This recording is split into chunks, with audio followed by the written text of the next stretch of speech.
Faster than a speeding bullet. More powerful than a locomotive. Able to leap tall buildings at a single bound. Look, up in the sky. It's a bird. It's a plane. It's Superman.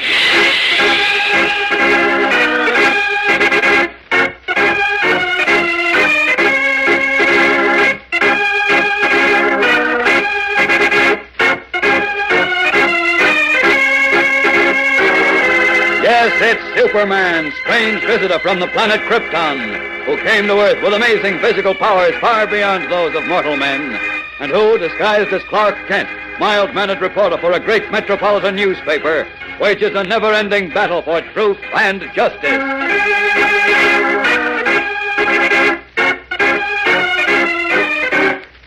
Today, Superman, in his guise of Clark Kent, mild-mannered reporter for the Daily Planet, is confronted with one of the weirdest mysteries of his adventurous career, as the city of Metropolis is attacked by the ghost of Captain Kidd. Aye, matey, and no man living can stop me. I'm after buried treasure, and I know where to find it. So avast there, you gimlet-eyed lovers. Clear the decks in the name of Captain Kidd.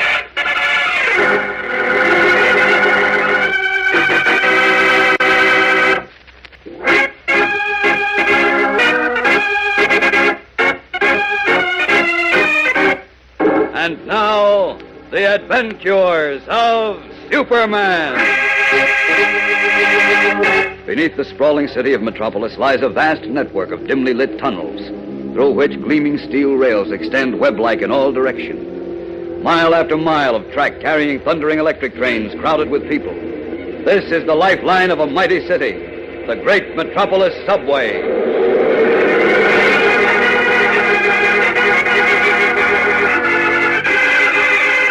In the central traffic office, the mechanical brain of the underground subway system, two men are seated before an electrified map on which pinpoints of red and green light indicate the positions of all trains moving through the twisting labyrinth of tunnels. Below the map is a long row of switches, each marked with a number. To the left and right are plate glass windows looking out on the murky darkness of the underground city. Suddenly a train roars past the windows, its lights illuminating the faces of the two men. One of them reaches out and throws a switch. And as the last car disappears into the darkness, he slips off his high stool and stretches his cramped muscles. All clear now until 4:42 at 8:20. I'll go up and get a pot of coffee. Okay. How about a cruller, Joe, or one of them jelly buns? No, thanks. Coffee will do me. Right. Alone now in the traffic office, Joe Miller, chief dispatcher, watches the illuminated map with its tiny lights blinking like red and green fireflies. He looks up at the clock, but before his eyes can reach it, he catches a reflection in the plate glass window, and he stiffens. Behind him, the door of the traffic office is opening slowly, inch by inch. Holding his breath, Joe Miller remains motionless, watching the window. Suddenly, a strange figure slips into the room and closes the door quickly behind him. Joe Miller spins around on his stool. But before he can speak, the figure lunges at him, and the ghostly silence of the underground subway office is broken by a terrified scream. No!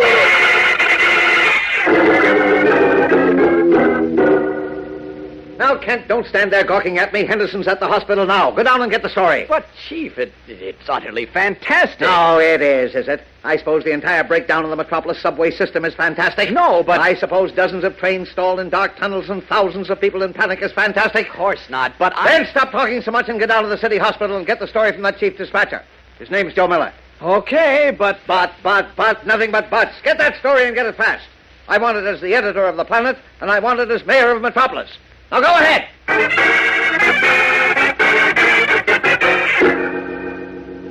Now, look, Kent. I said no reporters, and I meant no reporters, and that includes you. Now, look, Inspector... Murphy, show Mr. Kent what the door of the hospital looks like from the outside. You're forgetting this is a hospital corridor, Inspector. You shouldn't raise your voice. I'll raise more than my voice can, believe me. Now, I've got enough trouble with this case without you byline boys hounding me. I'll be a nice fellow and go quietly. But, Inspector, you don't understand. I'm not here as a reporter. Oh, no? No, I'm the personal representative of the Honorable Perry White, mayor of Metropolis. All right, you win. But you've got to promise me one thing. Just name it. Not a word of this crazy story gets into the papers until Well, until we make some sense of it. Okay. Where does it stand now? In the middle of nowhere. What? I'm waiting to talk to Miller. He got a bad slash on the arm, and the doctors are patching it up. How did he get the slash? From a cutlass, he says. A what? A cutlass. A pirate's cutlass. You can come in now, Inspector. Thanks, Doc. Okay, Kent. Go easy with him. He's still pretty jittery. Don't worry. Feeling better, Mr. Miller? Yes, thank you. I'm Inspector Henderson, and this is Clark Kent of the Daily... of the mayor's office. Hello. We'd like to get your story firsthand. You won't believe it. Nobody believes it, but I swear it happened. I swear by everything I hold sacred, I saw him as clearly as I see you. Easy now, Mr. Miller. Don't get yourself Somebody's excited. got to believe me. Don't you understand? Somebody's got to, or else I'll go out of my mind. I'll believe anything you tell me, Mr. Miller. You will? Mm-hmm. You will, really? Yes, I will. All right. I'll tell you just what happened. Remember, you promised to believe me. That's right. Well, I was alone in the traffic office. Dan, that's Dan O'Keefe, had gone up to get a pot of coffee. Uh-huh. I happened to look out the window, and I saw the door opening behind me. Before I could turn around, someone slipped into the office and closed the door after it. Well, the back of the office is kind of dark, but my eyes are sharp, and I could see that him standing there looking at me. And Who was it? Well, I'm coming to that. Mm-hmm. He was about your height. He was built bigger. He was wearing boots and leather breeches and had a bright red sash around his waist. His coat was black. Yeah, black. And it was fitted tight. And on his head, he wore a big three-cornered hat. On the front of it, there was a skull and crossbones. Go ahead, Mr. Miller. You think I'm crazy? You think I'm making all this up? Well, I didn't make up this cut in my arm. No, of course not. What happened after you turned around to face him? Well, he had kind of a sword in his hand, a curved sword. He waved it over his head, and he came at me yelling, "Nobody can stop Captain Kidd." Well, I tried to get out of the way, but I couldn't. I felt the edge of the sword cutting into my arm, and that's all I remember until I woke up in the ambulance, and they were bringing me to the hospital. Who found him, Inspector? O'Keefe, when he came back with the coffee. Uh-huh. Miller was on the floor, bleeding like a stuck pig. And all the switches were messed up. Fortunately, whoever did this pulled the power switch and stalled every subway train throughout the city. Otherwise, there would have been head-on collisions. Now, Hold it, Inspector. Someone at the door. Inspector in there, Mr. Kent? Uh-huh. What is it, Murphy? Well, this envelope came over from headquarters. Dolan brought it over, and he said to tell you they found it on the floor of the traffic office down in the subway. Found what? What's in the envelope, I guess. Looks like a medal. May I see it, Inspector? Thanks. What is it, Kent? What the... Why, this is incredible. What's incredible? This. It's a Spanish gold coin dated 1745, when Captain Kidd, the pirate chief, was alive. We'll be back with the startling climax of today's episode in just a moment. So keep listening.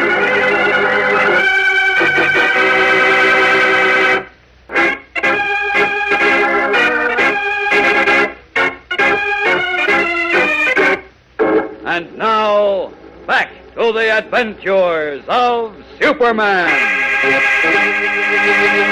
In his City Hall office, Perry White, recently elected mayor of Metropolis, is pacing the floor like a caged lion. Suddenly, he stops short and faces Clark Kent. I don't care what you say, Kent. I'm not going to issue a statement.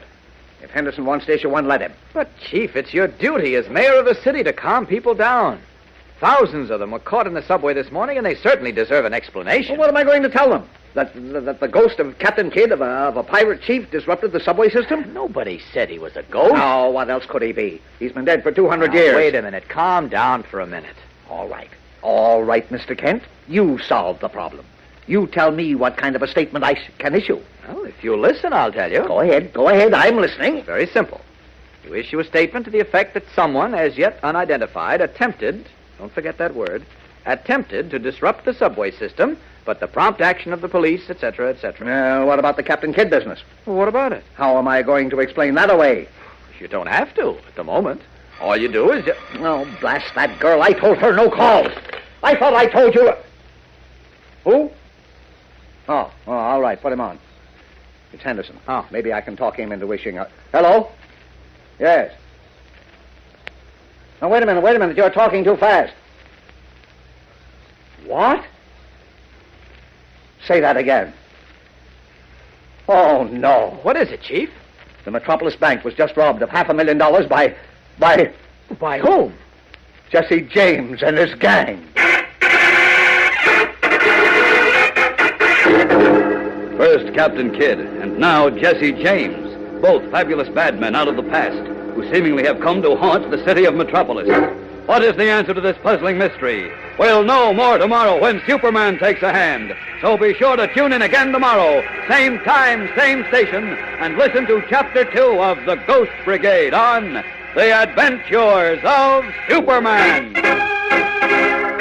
Superman is a copyrighted feature and is brought to you Monday through Friday at this same time. Watch for the Superman Adventure serial, soon to be shown at your local movie theater. Faster than a speeding bullet. More powerful than a locomotive. Able to leap tall buildings at a single bound. Look, up in the sky. It's a bird. It's a plane. It's Superman.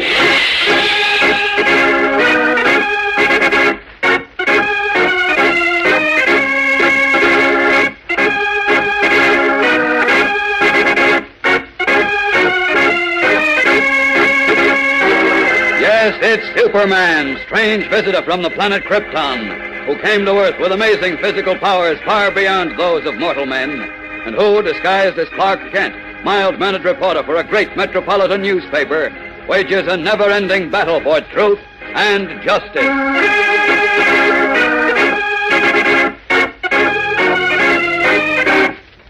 Today, in his guise of Clark Kent, Superman is about to begin an investigation of the Metropolis subway disaster when he is suddenly interrupted by the startling news that the Ghost Brigade has struck again. Chief, it's so incredible I can hardly believe it. Incredible or not, it's true. To the tune of $500,000. Are you sure you got the message straight? I'm positive.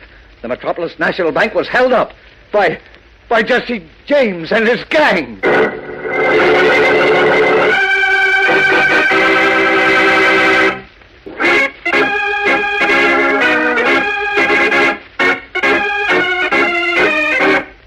And now, the adventures of Superman. Within the short space of 15 minutes of a spring morning, the vast network of the Metropolis subway, in which millions of people rode daily to and from work, suddenly became a scene of chaos and panic. From one end of the city to the other, crowded trains were stalled, the passengers trapped in smoke-filled tunnels, and transportation throughout Metropolis was brought to an abrupt halt. The administrative forces of the city, led by Mayor Perry White, immediately went into high gear to meet the emergency. And then, out of the confusion, one question screamed uppermost in the minds of everyone affected. How did it happen? The strange answer was supplied by Joe Miller, the chief dispatcher of the subway. You won't believe me. You'll think I'm crazy.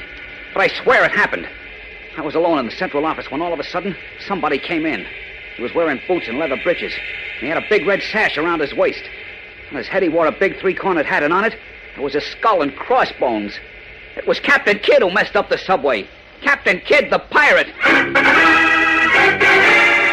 Then, as if to supply final proof for the seemingly fantastic story, a coin was found in the traffic control office. A coin of Spanish gold, dated 1745. But now Clark Kent has just received news of another startling development, and we find him in a cab with young Jimmy Olsen speeding through city traffic, heading for the Metropolis Bank. Jeepers, Mr. Kent, $500,000. Uh-huh. I didn't think there was that much money in the whole world. It's a big haul, Jim. Worst robbery we've ever had in Metropolis. In broad daylight, too. They sure had nerve. Well, Jesse James was famous for his nerve. Jesse James? What are you talking about, Mr. Kent? Inspector Henderson reported that Jesse James and his gang of outlaws pulled the robbery. What? But Jesse James is dead. He's been dead a long time. I know, so is Captain Kidd, but he was seen this morning, too. Jeepers, Mr. Kent, what's going on in this town? That's what I'd like to know, Jim. Here you are, Sid. Metropolis Bank. Okay. File out, Jim. We'll find Inspector Henderson inside.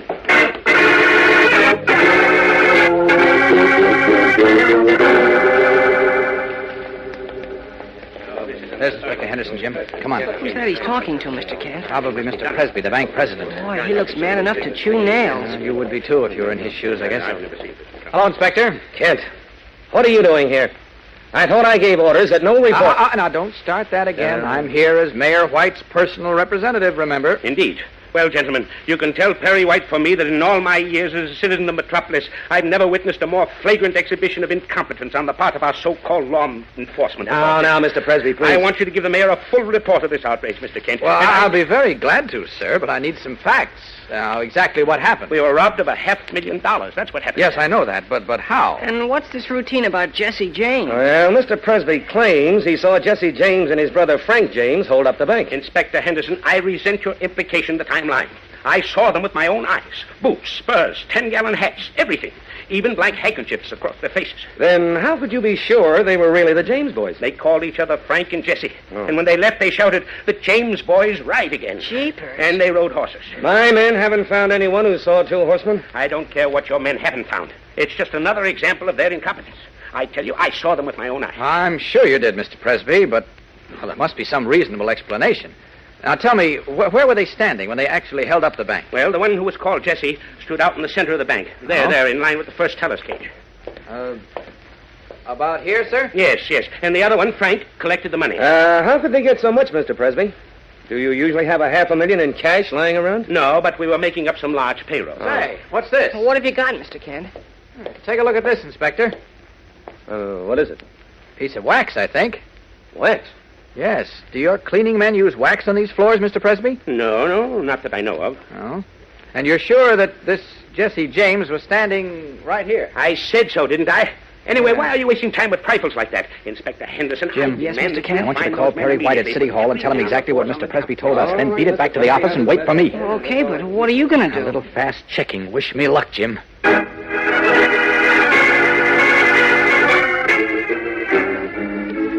Chief, will you please stop that merry-go-round? You're making me dizzy. Well, I'm dizzy now, Lois.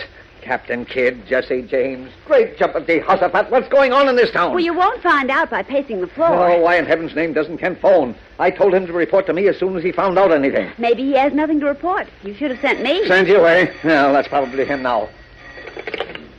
Hello? Who? I'll put him on. Who is it, Chief? It's Blaine, the fire commissioner. Oh, Hello, Blaine? Oh, what can I do for you? What? No, wait. Calm down, will you, man? what is it, Chief? The docks. What's wrong with them? Great stubborn... How did it start? Well, can you handle it all right? Chief, what's cooking? All right, I'll be right down. What is it, Chief? What's the matter? Oh, plenty. There's a fire at the city oil dump. A fire? 5 barges, all fully loaded with fuel oil, are going up in smoke. Come on, Lois, we've got to get down there.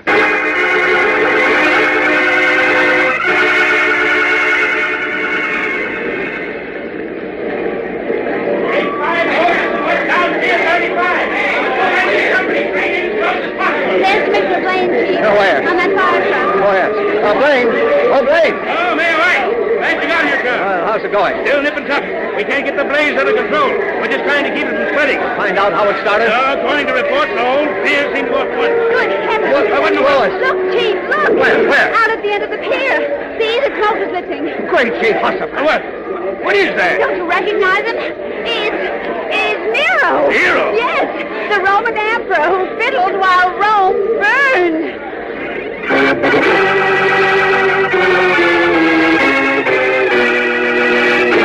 Too surprised to move, Lois Lane, Perry White, and the fire commissioner can only stare in speechless horror at the fantastic figure who stands at the end of the blazing pier, feet spread wide, a white Roman toga billowing about his fat body, and a leafy garland encircling his brow as he saws away at his fiddle while flames leap and crackle around him. It is unmistakably Nero, the fabulous Roman emperor. In just a moment, we'll bring you the suspense-packed climax of today's episode. So keep listening.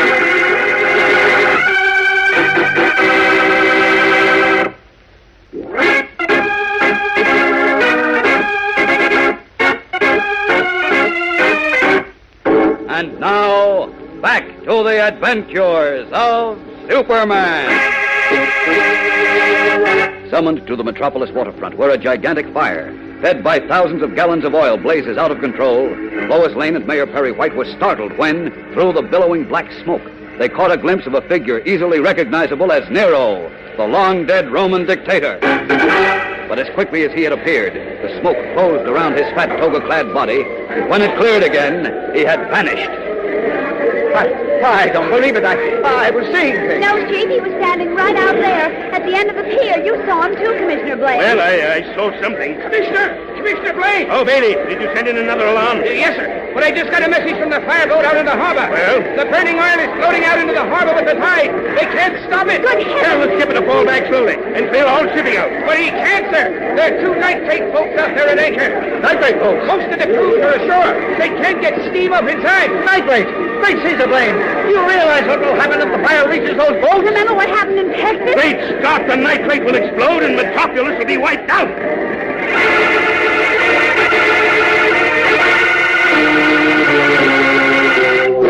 Through the angry sea of flame now spreading swiftly over the placid waters of Metropolis Harbor, the 2 freighters can be dimly seen, idly swinging at anchor. 2 ships carrying a cargo of death and destruction in their hold.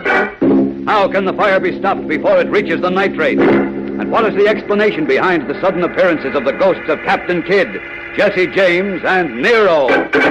For the answers to some of these questions, be sure to listen to Chapter 3 of The Ghost Brigade, tomorrow, same time, same station, on The Adventures of Superman.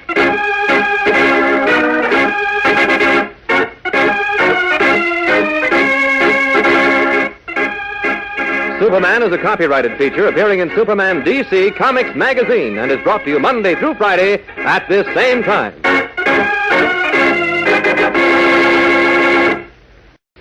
Faster than a speeding bullet. More powerful than a locomotive. Able to leap tall buildings at a single bound. Look, up in the sky. It's a bird. It's a plane. It's Superman.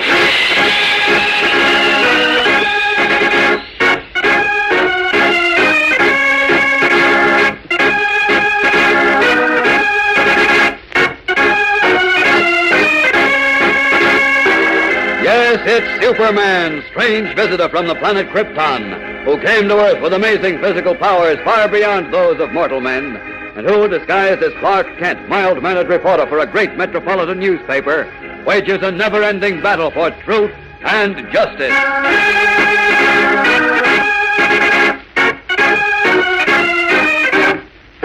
Today, Superman, in his guise of Clark Kent, pursues his investigation of the Ghost Brigade as disaster again threatens the city of Metropolis.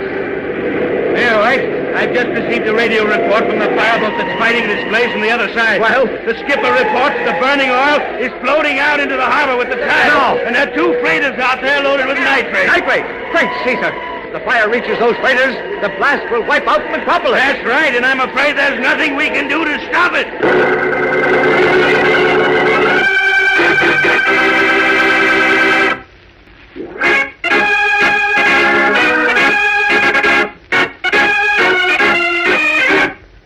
And now, the adventures of Superman. Like evil reincarnations of the past, the ghosts of 3 famous bad men have suddenly and strangely appeared in Metropolis, and each of their visits has spelled disaster. First, a man clearly identified as Captain Kidd, the bloodthirsty 17th century pirate, was seen in the Central Traffic Control Office of the Metropolis subway, claiming to have returned for a hidden cache of Spanish gold. And a few moments later, the vast underground transportation system broke down, stranding hundreds of thousands of people and paralyzing the entire city. Then, a few short hours later, the Metropolis National Bank was robbed of $500,000 in a daring raid by 2 men wearing black cowboy outfits with black kerchiefs masking their faces. Men the bank president himself swore could be none other than the notorious Western bandits, Jesse and Frank James. And still later, a tremendous fire broke out at the city docks, threatening the entire waterfront. Suddenly, in the midst of the flames, was seen the figure of another man out of the past. It was Nero, the emperor tyrant of long, long ago, who fiddled while the city burned. Now we join Superman, who in his guise of Clark Kent, the mild-mannered reporter, is unaware of the grave danger at the waterfront as he carries on his investigation of a strange clue he found in the Metropolis Bank. At the Chemical Analysis Laboratory in Central Police Headquarters, he shows the officer in charge a small piece of wax. I'd like you to check this for me, Sergeant. Analyze it and see if you can tell me what kind of wax it is, how it was used, and where I could find more of it. It's an odd color. Where'd you get it? On the floor of the Metropolis Bank? Oh, where they pulled that stick up this afternoon? Right. And here's another piece. This one was on the floor of the Subway Central Control Office. Hey, what gives? Can't you turn in detective? Yeah, sort of. Don't you think it's a pretty odd coincidence, finding pieces of wax in both places? Well, maybe. Let's see. They're different colors. One's red and the other's black. Hey, suppose I go to work on them. Things are kind of slow. Won't take me more than an hour. Oh, good. Then I'll wait. Okay, make yourself comfortable. Take that chair by the window. Thanks.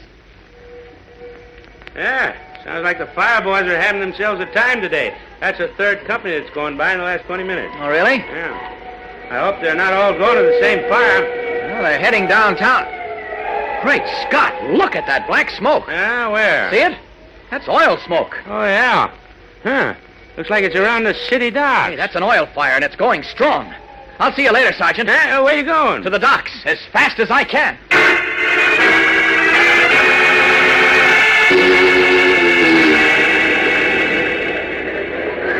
Blake, what about the fireboat? No word from it yet, sir. I'm worried about those nitrate boats. They're still swinging anchor. Isn't there anything more we can do? No, our only hope is the fireboat. And, Your Honor, I think it would be safer for you and Miss Lane to go back. I've already sent Miss Lane back, but I'm staying. But the explosion, sir, if that stuff goes off... If it does, we're all finished. Commissioner Blake! Commissioner Blake! Oh, yes, Bailey. Just got a report from the fireboat, sir. Well? Come on, man, out with it. Well, they can't hold the fire, sir. Less than 50 feet from the freighters. The tide's running strong. They've got to get out. Oh, no. Well, Nick, Mailwax. Bailey, order all the men in the area to lie down, shield themselves from the blast as much as they can. Then wait for further orders. Yes, sir. Is that all you're going to do, Blaine? No, sir. I'm going to pray. Harder than I've ever prayed in my life.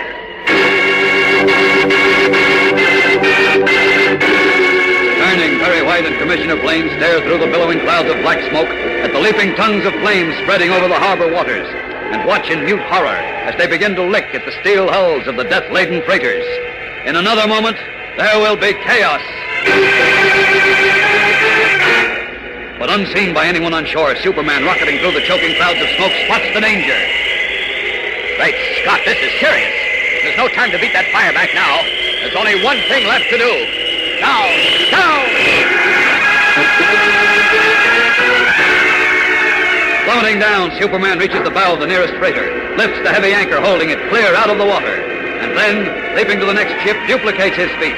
Working with almost blinding speed, he ties the heavy anchor chains into a knot, and looping it around his waist, dives into the water. Then, calling on his superhuman strength, he tows the heavy craft out of danger.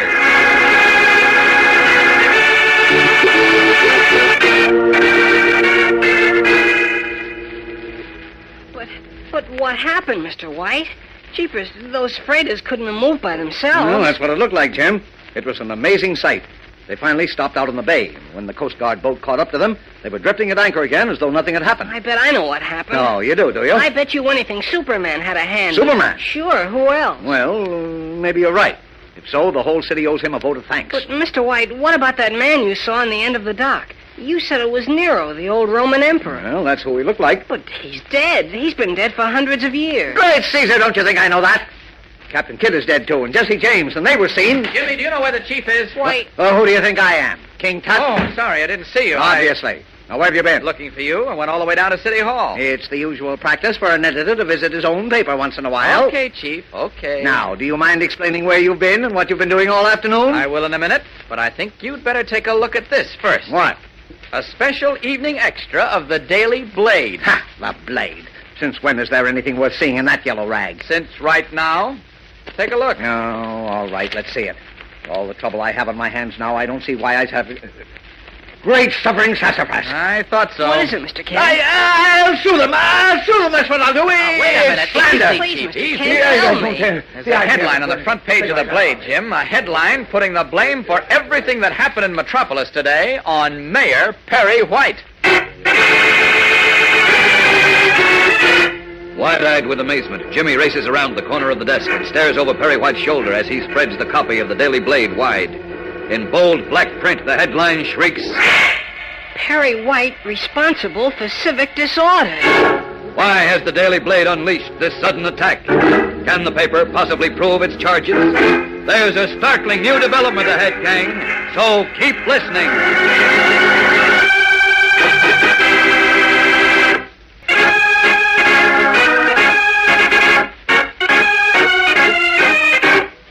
And now, Adventures of Superman! It is later the same evening, and on an lonely stretch of highway leading into Metropolis, a huge truck roars through the darkness. In the cabin, the driver yawns, checks his watch, then turns to his helper, nodding on the seat beside him. Another half hour and we'll hit the city line, Bill. Good. I'm beat. Working a double shift is too much for me. Yeah, you can say that again. But we'll get paid double time. Well, that's some help. We must be caught in a pretty valuable load for them to rush us through like this. Yeah, we are. The dispatcher back at Galesburg said they needed the stuff in Metropolis pretty bad. Hey, ease off. Something on the road. Huh? There's a guy standing out there waving a flashlight. Oh, yeah. I can see the parking lights of a car off to the side. Hey, he must be in trouble. Want to stop? Well, this is a pretty lonely stretch. Might not be another car long for some time. Yeah, sure, let's give the guy a hand. Okay. I hope it ain't a flat tire. I don't feel like crawling around under... Hey. Huh? What happened to him? Oh, I don't... Oh, jumping catfish, what's that? I don't know. Oh, my arm! What's it? Why, an arrow. Holy smoke. Hey, Bill, I must be going crazy or something. Wait, look. We're being attacked by Indians. In the brilliant glare of the truck headlights, menacing figures run and dance wildly, and the two truckmen cower back, unable to believe their eyes. For the wildly gesturing men are clothed in breech clouts. They wear feathered headdresses, and their bronze-colored skin is painted in garish colors. There can be no mistake. They are Indians. But where did they come from?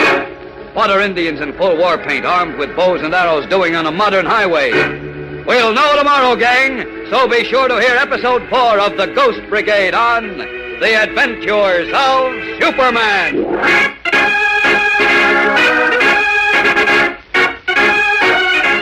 Superman is a copyrighted feature appearing in Superman DC Comics magazine and is brought to you Monday through Friday at this same time. Watch for the Superman Adventure serial, soon to be shown at your local movie theater. Faster than a speeding bullet. More powerful than a locomotive. Able to leap tall buildings at a single bound. Look, up in the sky. It's a bird. It's a plane. It's Superman.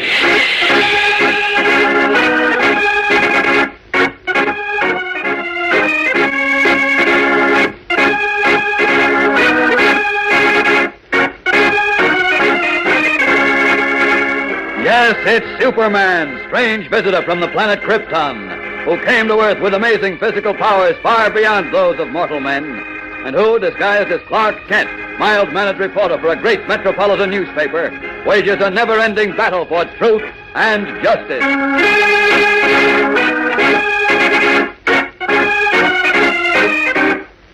Today, Superman, in his guise of Clark Kent, probes for a reason behind the sudden vicious attack on Mayor Perry White, as the mysterious Ghost Brigade strikes again. Jumping catfish, what's that? Oh, my arm! My arm! Your arm, what's that? It's an arrow. An arrow? Yeah. An arrow in your arm. Holy smokes! Hurts! Bill! You see what I see? Look! Indians!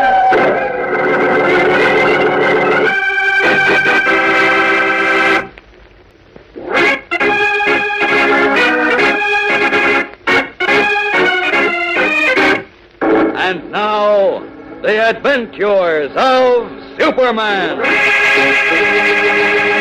It is late evening in Metropolis, and the downtown business district of the city is quiet and dark, except for one building, the towering skyscraper housing the offices of the Daily Planet. The entire structure is alive with the low, powerful throb of giant presses, turning out thousands upon thousands of copies of the early morning edition. But upstairs, in the office of Perry White, just off the large city room, things are far from routine. The gray-haired editor's face is set in angry lines, and his eyes are bright with anger as Clark Kent reads an editorial printed on the front page of the latest edition of the opposition paper, the Daily Blade. Therefore, in the light of the tragic events of the day, we can come to only one conclusion. The present city administration, headed by Perry White, is corrupt and hopelessly incompetent. Corrupt? They accuse me of corruption? Oh, pretty strong words. Accuse me of corrupt government? Why, I'll show that yellow rag. Now, look, I'll Chief. show them. Hello. Chief. Hello, this is Perry White. Chief, wait Let a me minute, take will this you? down in the press room. Chief, What are you going to do? Blast right back at them, that's what. If they want to fight, I'm just the one to give it to them. No, Chief, now don't do anything rash. Hello, Before you- Jacobs. Chief, Stop will you the listen? presses and reset the front page. Chief. Give me 2 columns for a special editorial. Chief, please, will you listen You to got me? that, Jacobs? 2 columns. Okay, I'll rush it down to you as fast as I can. Now, where's the typewriter? Wait a minute, you can't do Who this. says I can't? I don't mean you can't. I'm asking you not to. You'll be making a big mistake. Oh, I see. What you want me to do is to let them get away with these filthy lies. Not at all, but this is no time to fight back. You're in no position to prove that they're wrong. Can they prove they're right?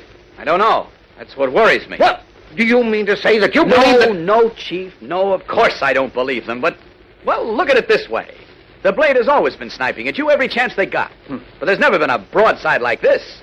They must be leveling for something big. So what would you suggest I do about it, mastermind? Issue a statement from your office at City Hall tomorrow. A statement to all papers, so it won't sound like a personal feud between the Planet and the Blade. Maybe by that time you'll have something to report. Well, I don't know. Now, go on, Chief. Call Jacobs. Cancel that last order. Why I let you talk me into these things, I'll never know. You'll thank me for it before we're through. Hello. Get me Jacobs again. Hurry it up. Why did I ever run for mayor? Why, I ask you? Because you're an honest man who wanted an honest administration. Hello, Jacobs. Perry White again.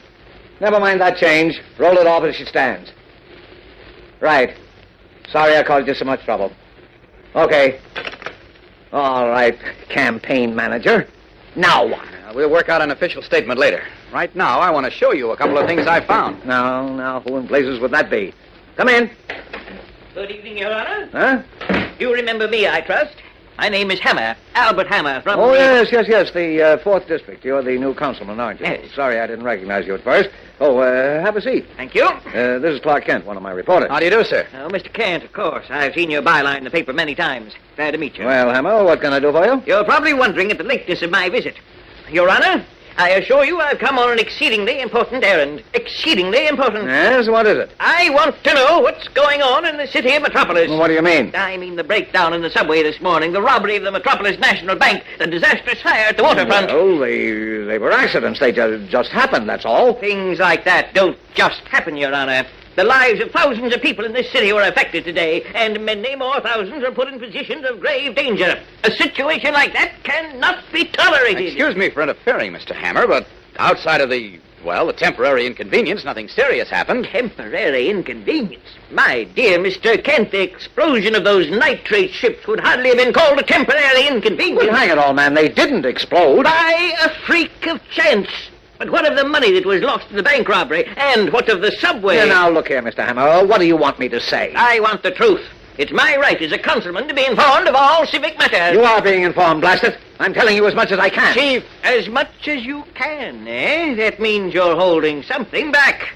Why don't you tell the whole story? You wouldn't believe Chief, please. You wouldn't believe that Captain Kidd the pirate caused the breakdown on the subway. You wouldn't believe that Jesse James robbed the Metropolis Bank or that Nero started the waterfront fire. Oh. Are you out of your mind, Mr. White? I told you you wouldn't believe it. I most certainly do not. And I can draw only 2 conclusions.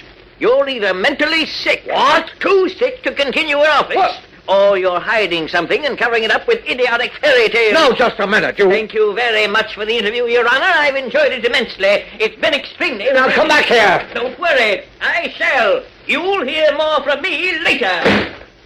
Now, what does that fool think he's going to do? Plenty. Why did you have to open your mouth? No, I couldn't help it. Couldn't It help just came out, that's all. Oh, blast it. Does the whole world know I'm here? I wonder if they... Oh, Henderson? Well, it's about time. Anything new? Did you get a line on... What?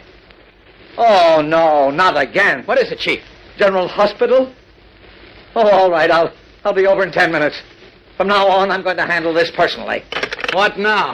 Those ghosts again. What? This time they attacked a truck. Come on, we're going over to talk to the driver.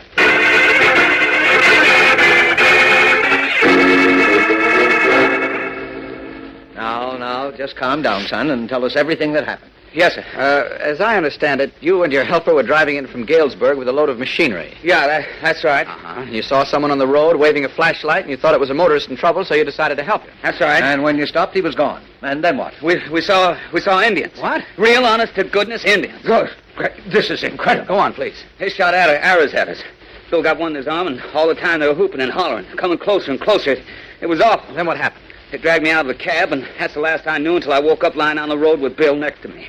The truck was gone. Do you remember anything else? Did you hear any of the Indians say anything? Well, I was yelling and screaming so loud I couldn't make out much what the... Wait a minute, I do remember something now. What was it? Something I used to yell myself when I was in the paratroops. Well? It was Geronimo. Geronimo. The name registers quickly with Kent and Mayor White. Geronimo, the infamous Indian chief, who more than a century ago waged a brutal and bloody war against the settlers of America. Another ghost risen from the dead. What is behind these strange and mysterious attacks? We'll know more in just a moment, gang, so keep listening.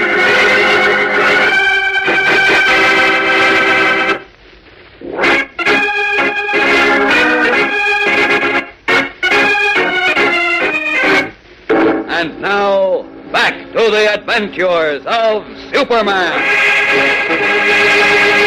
It is late the following morning, and in the state penitentiary far from Metropolis, two men are talking in the visitor's room, holding a conversation across a table separated by a low glass panel. One man is big and heavy-set with thick lips and dark, beady eyes set in a beefy red face. He is dressed in the drab, shapeless uniform of a prisoner, and his soft, pudgy hands are clasped in front of him as his visitor speaks low and quickly. It's really building up fast, boss. We're on the ball and rolling. The town's standing on its ear. That's sweet music, Turkey. Tell me more. Everything's going like clockwork, just the way you figured it. And the boys are ready to move in any time you say the word. The city's ripe? I told you they don't know from nothing. Everybody's stewing, raising Cain. Cops are running around in circles. Perry White's so mixed up, we don't know whether he's coming or going. And everybody's down on him like a ton of bricks. We can move in just like that. Everything's squared away on the top? Yep, they're playing ball the way we want. Okay. Pass the word, Turkey. Open up. Hit Metropolis hard and make it stick. You bet, boss. When I get out, I want everything organized and rolling. It will be, don't worry. When you get out, you'll be Mr. Big again. Yeah, Mr. Big. I told them they couldn't keep Mike Hickey down.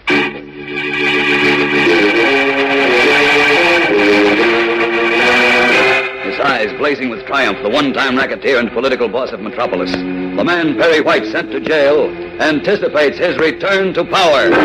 So Mike Hickey is behind the Ghost Brigade. But how can he control their operations from prison?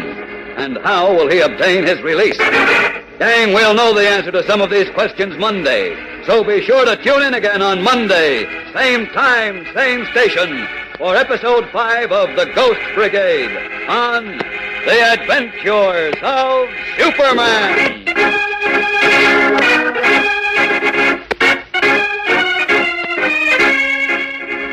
Superman is a copyrighted feature appearing in Superman DC Comics magazine and is brought to you Monday through Friday at the same time. Watch for your Superman adventure serial soon to be shown at your local movie theater. Faster than a speeding bullet. More powerful than a locomotive. Able to leap tall buildings at a single bound. Look, up in the sky. It's a bird. It's a plane. It's Superman.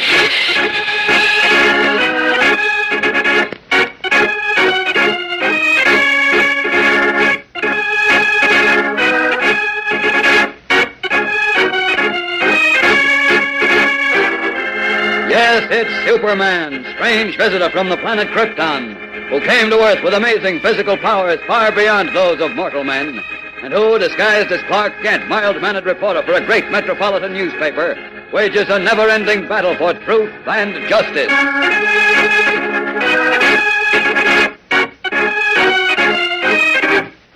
Today, Superman, in his guise of Clark Kent, tries to link two small pieces of wax to the strange activities of the Ghost Brigade, as the city of Metropolis becomes a hotbed of suspicion and ugly rumor. I was stuck in the subway over 2 hours yesterday. Can't tell me it's just a breakdown. Seems to me those guys that robbed the Metropolis Bank got away awful easy. All that oil going up in smoke at the waterfront. That'll drive the price even higher. According to the Daily Blade, it's all Mayor White's fault, and I wouldn't be a bit surprised if they're right.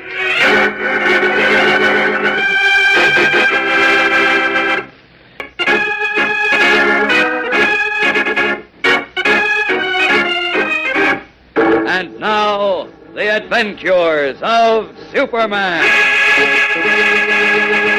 A clear, sun-washed morning, bright with the promise of a warm spring day, dawns over the troubled and restless city of Metropolis. The past 24 hours have seen 3 alarming events take place. The complete breakdown of the subway, the robbery of the Metropolis National Bank, and the fiery destruction of the city docks. And each apparently caused by the weird appearance of men long since dead. Men whose names have been scrawled in blood across the pages of history. Captain Kidd, the infamous pirate. Jesse James, the Wild West desperado. Nero, the emperor tyrant of Rome. Now, early the following morning, we find Kent and Mayor White arriving at the scene of a 4th appearance by a member of the mysterious Ghost Brigade, the highway where a large trailer truck was attacked by a band of Indians led by Geronimo, the Indian chief responsible for bloody massacres more than a century ago. Here we are, Chief. Morning, officer. Morning. Is this the place where that truck was hijacked last night? That's right. Come on, Chief. All right.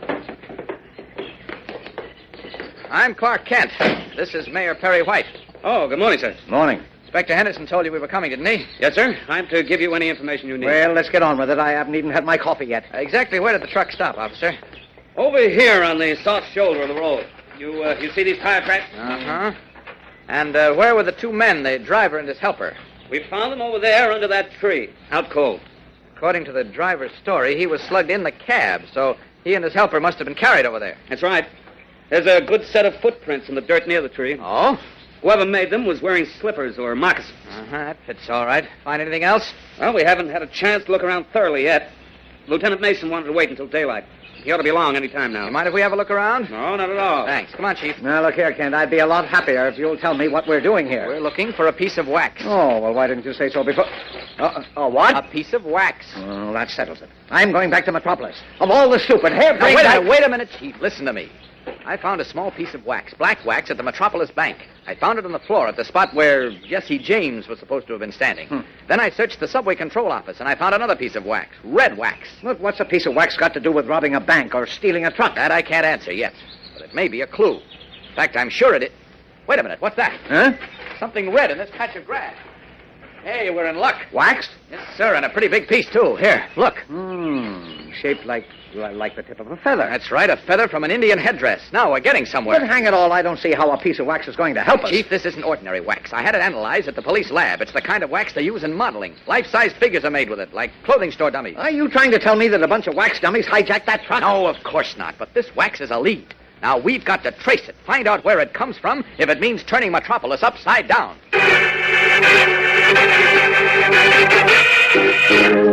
Turning abruptly, Kent strides back to the car, and Mayor White, shaking his head in bewilderment, follows behind him. Meanwhile, back in the city, the henchmen of Mike Hickey, former political boss of Metropolis, now in jail, swing into action, paving the way for his return. A small black coupe winds through the narrow streets of the crowded tenement district and finally stops in front of a small candy store. The 2 occupants of the car sit for a moment and carefully survey the scene. You sure this is the place, Takey? Yeah, it was a gold mine in the old days. Don't look so hot to me. Now, right that school down the block. All the kids come to this store after they get out. Oh. Does that make sense now? Yeah, sure. But supposing the guy who owns the store won't play ball. Are you kidding? He'll play ball or else. Come on.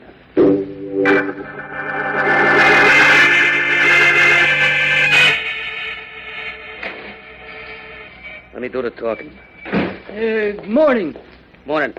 What can I do for you? Plenty. Don't you remember me, Pop? Why, Turkey Morgan. That's right. Oh, what do you want? We're setting up in business again, just like before. No. You only had 1 pinball machine in here last time. This time you'll take 2. No, I won't. I won't have gambling machines in my store. If you try to force me, why, I'll go to the police. Shut up. You got a short memory, Pop. Remember what happened last time you said no? Why? You remember, all right. Well, the machines will be here in a couple of days. Take care of them. Come on, Joe. We got some more calls to make.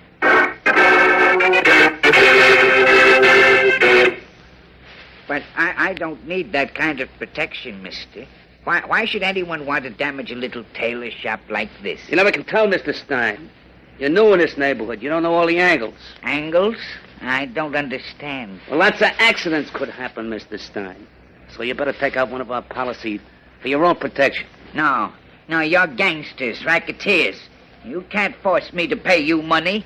Get out of my shop. You don't catch on, chum. Get out of my shop, I said. For God's sake, he's gonna heave that iron at you. Okay, Stein, we're going, but we'll be back. Because I think you're gonna change your mind. Come on, Joe. And when we do come back, protection will cost you double. Cash on the line.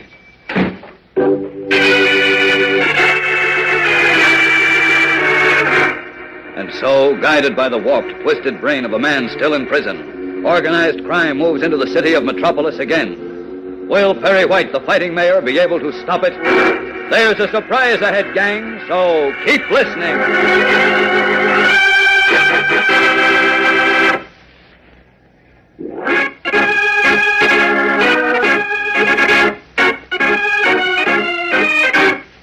And now, back to the adventures of Superman.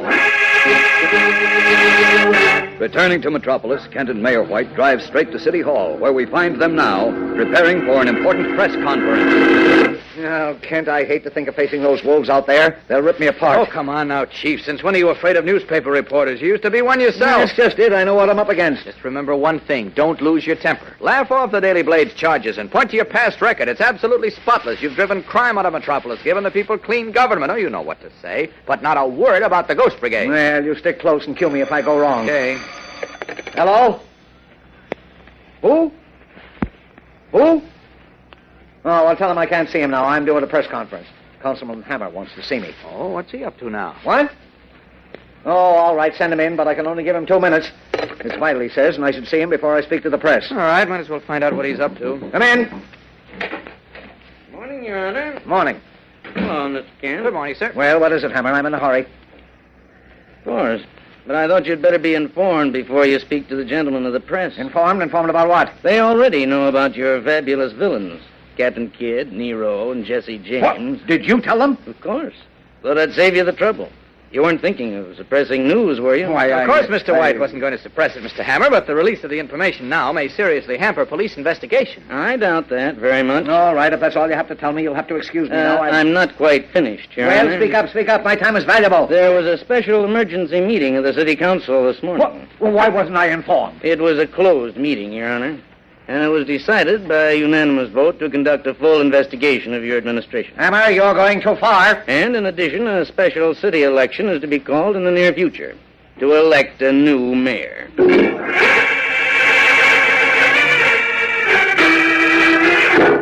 Like a thunderbolt, Councilman Hammer's words explode in White's ears, and he turns to Kent, bewildered and momentarily helpless.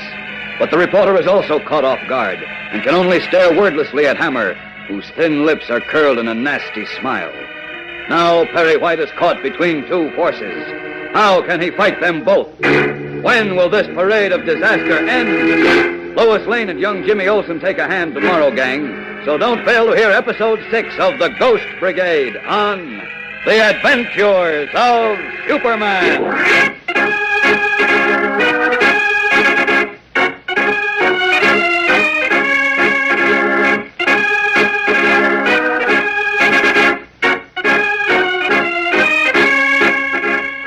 Superman is a copyrighted feature appearing in Superman DC Comics magazine and is brought to you Monday through Friday at this same time. Watch for the Superman Adventure serial soon to be shown at your local movie theater. Faster than a speeding bullet. More powerful than a locomotive. Able to leap tall buildings at a single bound.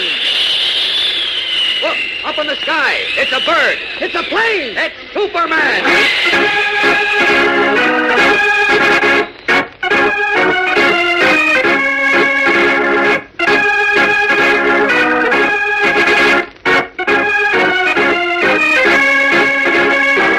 Yes, it's Superman, strange visitor from the planet Krypton, who came to Earth with amazing physical powers far beyond those of mortal men, and who, disguised as Clark Kent, mild-mannered reporter for a great metropolitan newspaper, wages a never-ending battle for truth and justice.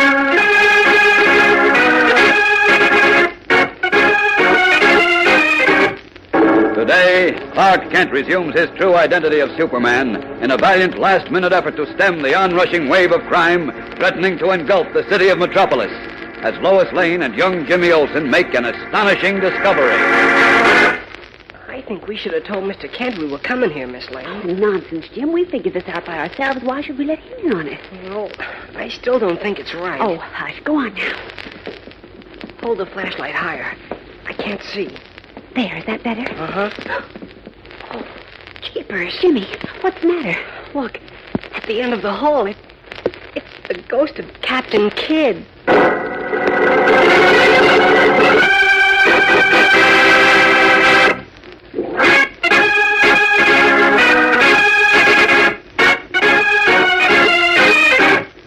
And now, the adventures of Superman.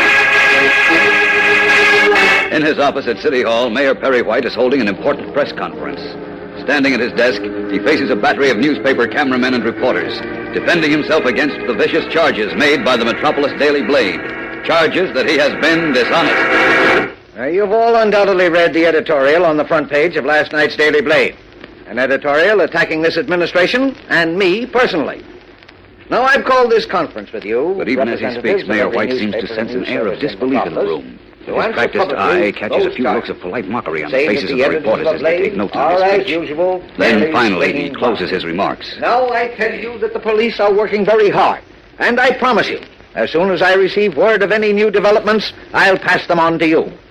Now, any questions? Yes, Your Honor. What about the ghosts of those old-time bad men you've been seeing, Captain Kidd and Jesse James? Why, I didn't exactly see them myself. It was reported to me. How are the police going to catch them? Put salt on their tails? Now, gentlemen, please, this is no laughing matter. Your Honor, are you aware of the fact that Councilman Hammer has been appointed to conduct a full investigation? Why, no, I'm not officially aware. He's promised to turn the administration upside down. Which will probably make him a candidate for mayor at the special election. How are you going to stop him, Your Honor? By digging up a few more ghosts, maybe? This administration will be a ghost by the time Hammer gets there.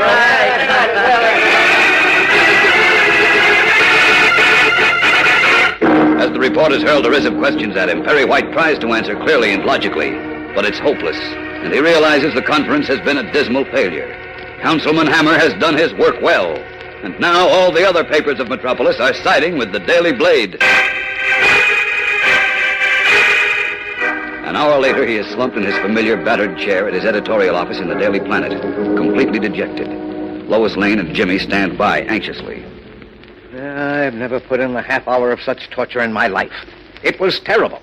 They all had their knives out and they cut me to ribbons. I'm sorry, Chief. But why did they do it? They used to like you. They always treated you fair and square. Oh, that mealy-mouthed, bucket-nosed Hammer is a good salesman, apparently. He spoke to them before I did and told them everything I was going to say. Only twisted things around to suit his purpose. Who is this man, Hammer, Chief? I haven't heard anything about him before. Well, he was appointed a couple of months ago to fill John Miles's place. Oh. Well, how are you going to fight him? Well, there's only one way I can fight him, Lois. By breaking this up, this ghost brigade. No leads on that yet, Chief? No, Henderson and the police report no progress, but Kent's working on an angle. Clark? Gosh, what's the angle? He found some wax at the Metropolis Bank after it was held up. And he found another piece in the subway traffic control office after the system broke down. What does he expect to prove with pieces of wax? He's way off base. Yeah, that's what I thought. But then we found another piece of wax this morning at the spot where that truck was hijacked last night. No kidding. It was red and shaped like the tip of a feather. And lizards. Indians. Just like the driver said. Oh, rubbish, Jim. Indians don't wear wax feathers. No, that's the puzzling part of it, Lois. Kent's trying to find out where the wax came from. It's not the usual kind. The police laboratory analyzed it and reported that it's the stuff that's used in making life-size figures, like clothing dummies. Wax figures, Life-size figures. I wonder. You wonder what? Huh? Oh, nothing, Chief. Nothing. Come on, Jim. Where to? Don't ask questions. Just come with me. Now, wait a minute. Where do you think you're going? To do Clark Kent's job for him. I know where those pieces of wax come from.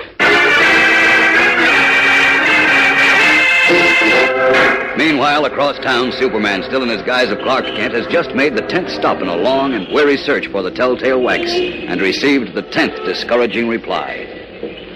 Looks as if you're chasing up a blind alley, Kent, old boy. 10 misses so far and a promise of more to come. Well, I'll have to keep on with it, I guess. Let's see who's next on the list. Great Scott! What was that? Startled, Kent looks up the street in time to see a puff of smoke billow out of a small tailor shop, spraying broken bits of glass and splintered wood out across the sidewalk. As people on the street quickly converge on the wrecked store, Kent notices a small coupe parked across the street suddenly start up and roar away. That looks like trouble. Man-made. Here, this doorway's pretty deep. Nobody's paying attention, so off with these clothes. And we'll let Superman find out what's going on. There we are. Up, and away!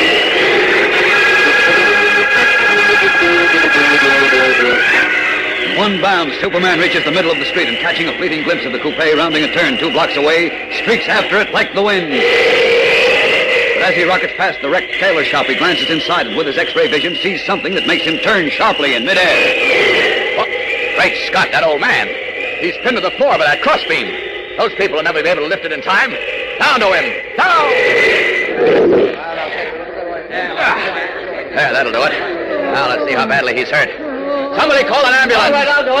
They can't force me to. Easy now, easy. Don't talk. Gangsters, racketeers. Hey, what's going on here? What happened? Who are you? Miller of the Daily Blade. I was just passing by and I saw the crowd. Get them. Stop them. They're criminals. What's he talking about? What criminals, Pop? Leave him alone. He's too weak to talk. Gangsters wanted me to buy protection. They threw a bomb in my store. A bomb? Oh, murder. The old protection racket. Now, wait a minute. So Mayor White thought he cleaned up this town, did he? Wait till my paper gets a hold of this. As the Blade reporter hurries out of the bomb-wrecked tailor shop, Superman, holding the elderly tailor gently, feels a cold chill run up and down his spine. This is a damaging blow to Perry White's reputation, so far his only defense against his critics. And Superman has waited too long. The men who committed this outrage are now too far away for successful pursuit. We'll bring you the strange and mysterious climax of today's episode in just a moment. So keep listening.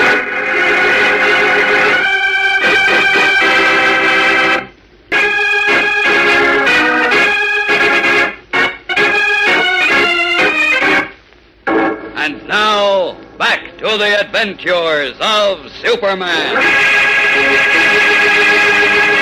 Pursuing a lead of her own, Lois Lane, accompanied by Jimmy Olsen, has reached the Metropolis Amusement Park, still closed and boarded up. Finding an open gate, they make their way through the deserted grounds to a flimsy 2-story structure with a sign painted across the front of it. A sign that reads, Wax Museum. You think this is where those pieces of wax came from, Miss Lane? I wouldn't be one bit surprised, Jim. Let's try to get inside. You think we ought to? By ourselves? Well, nobody's going to hurt us. Try the door. It's locked. I've got a skeleton key. Here. I don't like the idea of this. Oh, nonsense. Use the key. We're not going to hurt anything inside. Did you bring a flashlight? Yes. It's fine. Now close the door behind you. Maybe we better leave it open. No, close it. Now, Jim, walk straight ahead. Hold the light higher. There. Is that better? Yep. Jeepers. Jimmy, what's the matter? Look. Down there. Captain Kidd. What? Oh, you gave me a fright. It's only a wax model. Come on, let's look at him.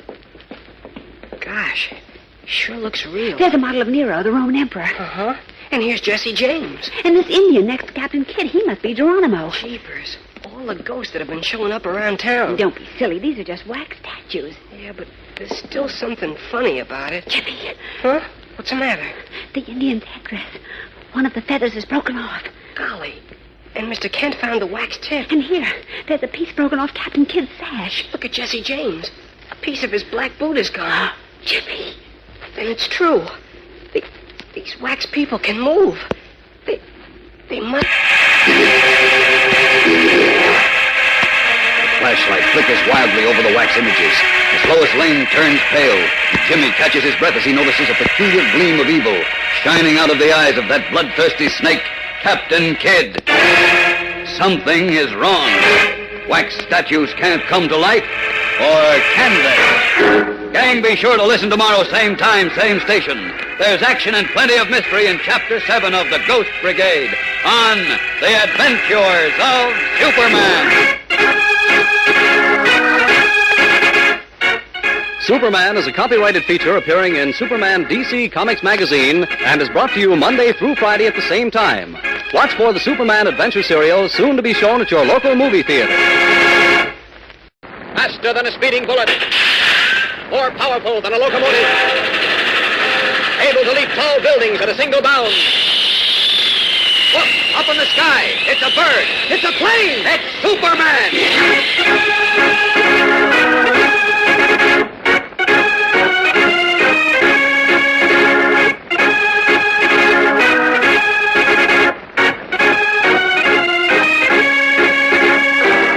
Yes, it's Superman, strange visitor from the planet Krypton, who came to Earth with amazing physical powers far beyond those of mortal men, and who, disguised as Clark Kent, mild-mannered reporter for a great metropolitan newspaper, wages a never-ending battle for truth and justice.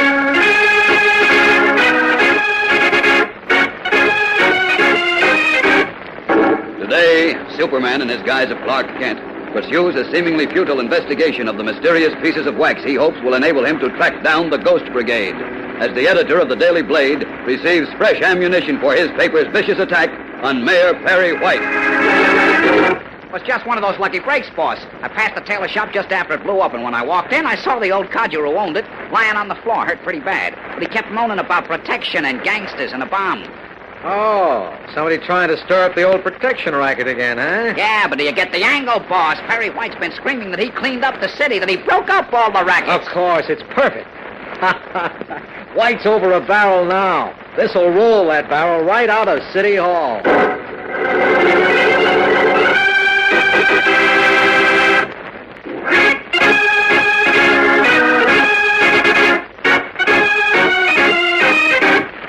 And now, the adventures of Superman. Yesterday, after a disastrous press conference where reporters from all metropolis newspapers hooted down his defense against the Daily Blade's editorial attack and laughed at his story of the mysterious Ghost Brigade, Mayor Perry White became fully aware of the danger he and his administration faced when he learned that the city council had declared a special election in the near future to elect a new mayor. On the other hand, Metropolis had suddenly become the scene of a strange series of disasters, and at each successive calamity, a weird ghost-like visitor out of the past appeared. Captain Kidd, Nero, Jesse James, and Geronimo, infamous members of the Ghost Brigade. In his guise of Clark Kent, mild-mannered newspaper reporter, Superman immediately plunged into the task of tracking down the Ghost Brigade. His only clue, the strange pieces of wax found at the scene of each disaster, seeming to lead nowhere. But Lois Lane and young Jimmy Olsen seem to have discovered where they lead, to a dingy two-story frame building housing the Wax Museum at the Metropolis Amusement Park, where we join them now, the beam of their flashlight casting weird shadows around the wax statues posed in amazingly lifelike attitudes. Finally, they reach one room containing replicas of infamous men and women of history. Now, let's see, Jim. Clark said he found pieces of wax wherever anything happened, and these figures are made of wax. Oh, golly. What is it, Jim? Hold your flashlight higher, Miss Lane. Point it at the top of the Indian's head. Right there, see? Good heavens. One of the feathers is broken. Yeah, a red feather. The tip is gone. And Mr. Kent found the tip of a feather out on the road where that truck was hijacked by Indians. Let's check the others. Miss Lane, I think we better get out of here. Nonsense. There's nothing to be scared of. Wax statues can't come to life, you know. I wish I was as sure of that as you are. Here, silly. Feel the statue. Go on, touch it. Go on, Jim. It won't bite you. All right. Stop pushing me. Well, there. Now, how can you possibly believe a cold, hard lump of wax can move or come to life? I don't believe it, Miss Lane, but I don't know what else to believe either. Come on. Let's look around, Jim. Maybe we'll turn something Hey, don't go away with that light. Oh, Jimmy, you're being absolutely childish. The statues won't hurt you, and there's nobody else in the building. Well, I'm not taking any chances. But as Lois and Jimmy slowly make their way through the dank, dismal rooms, two shadowy figures step out of the concealment of a doorway and stand near one of the wax statues, watching them. What do you think, Tiggy? I don't know. I've seen the dame someplace before. What are they doing here? Checking up, didn't you hear him? I think we better do something about it, huh? Lane. Lois Lane. Why, she's a reporter on Perry White's Rag the Planet. I remember her all right. She and that guy Kent did a lot to send the boss up the river. Uh-oh. And maybe she's wise. She couldn't be. But remind me to tell the boss. He may want to do something about it. And meanwhile, downtown in Perry White's office at City Hall, Clark Kent is reporting what occurred at the wrecked tailor shop, destroyed by a gangster's bomb. It was pathetic, Chief. Poor old man had apparently refused to pay those thugs protection money, so they tossed a bomb into his shop. Same old racket, eh? Yes, but that isn't the worst of it. By some freak of bad luck, a reporter from the Daily Blade happened to be passing by. He heard the old man muttering about it in his delirium, and, well, you can guess the rest. Sure. It'll be spread all over the next edition of the Blade. Right. I can see the headlines now. Crime rampant in Metropolis as Mayor White claims rackets are broken. Wait till Councilman Hammer gets hold of it. It's going to be a perfect springboard for his investigation. Yeah, there's nothing I can do about it now. Just hope and pray that Inspector Henderson and the police uncover something. Or maybe Lois and Jimmy are on the right track. Lois and Jimmy? Yes, they've gone to the amusement park. The amusement park? Well, it hasn't opened yet. I know, but Lois has an idea that that's where those pieces of wax came from. But what in... The Wax Museum at the amusement park, of course. See you later, Chief. Hey, wait a minute. Where are you going? To find Lois and Jim before they get into trouble.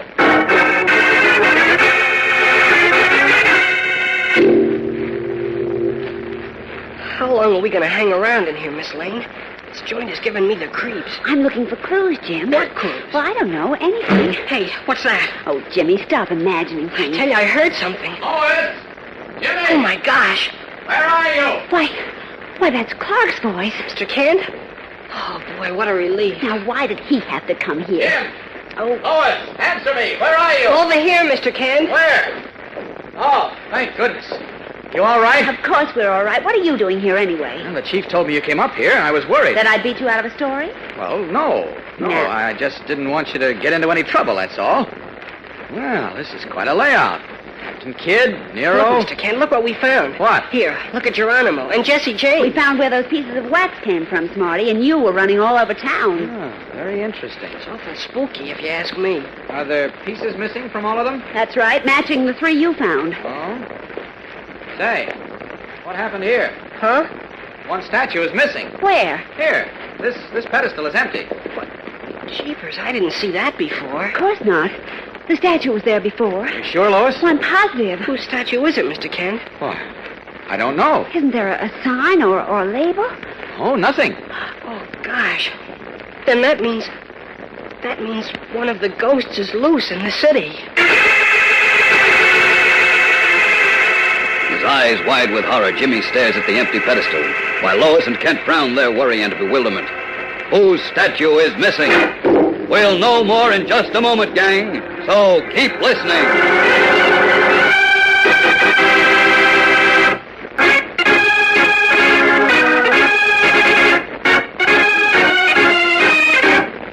And now, back to the adventures of Superman.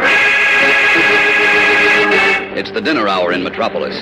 Hundreds of restaurants and cafeterias in the city are crowded with people. In one popular restaurant, an elderly couple are just finishing their dessert when suddenly the man trembles violently and drops his spoon. Oh, why, Henry! Henry, what is it? You're pale as a ghost. I don't know, Mother. I feel sick. Oh, my dear. Waiter! Waiter! But then across the large dining room, another patron suddenly turns white.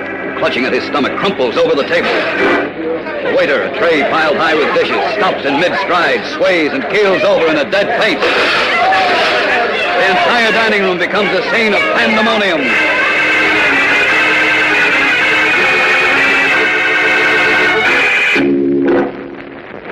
Kent, this is terrible. The whole restaurant full of people, and more than half of them are suddenly deathly ill. You better get the Commissioner of Health on the job. Oh, I've already called him, but I don't think he'll find anything wrong with the restaurant. It's one of the best places in town. Has a spotless reputation. Well, then what in Well, heaven... Henderson said that one of the cooks saw a woman in the kitchen just before 6. A woman dressed in a strange costume. Great Scott, I wonder... Look, I'll call you later, Chief. Hey, what's the idea? Well, what are you up to now? I'm going to check on a wax statue. See you later.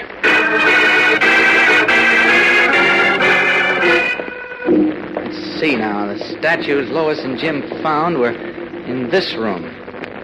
Oh, yes. There's Captain Kidd and Jesse James and... Great Scott! Laying his flashlight around the room, Kent suddenly stops as the beam illuminates a pedestal that not 3 hours before had been empty. Now it holds the statue of a woman dressed in a billowing, full-skirted costume of the 15th century, and a small white placard at her feet identifies her as...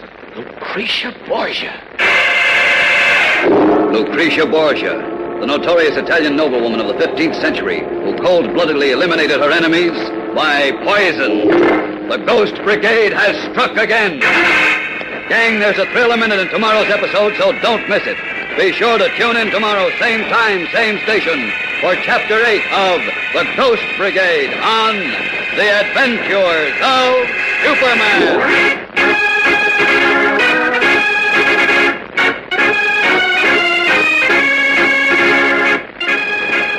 Superman is a copyrighted feature appearing in Superman DC Comics magazine and is brought to you Monday through Friday at this same time. Watch for the Superman Adventure serial, soon to be shown at your local movie theater.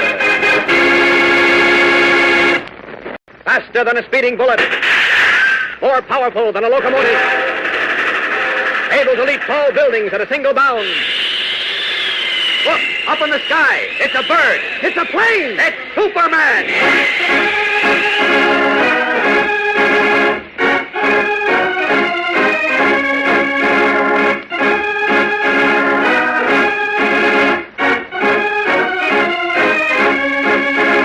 Yes, it's Superman, strange visitor from the planet Krypton, who came to Earth with amazing physical powers far beyond those of mortal men, and who, disguised as Clark Kent, mild-mannered reporter for a great metropolitan newspaper, wages a never-ending battle for truth and justice.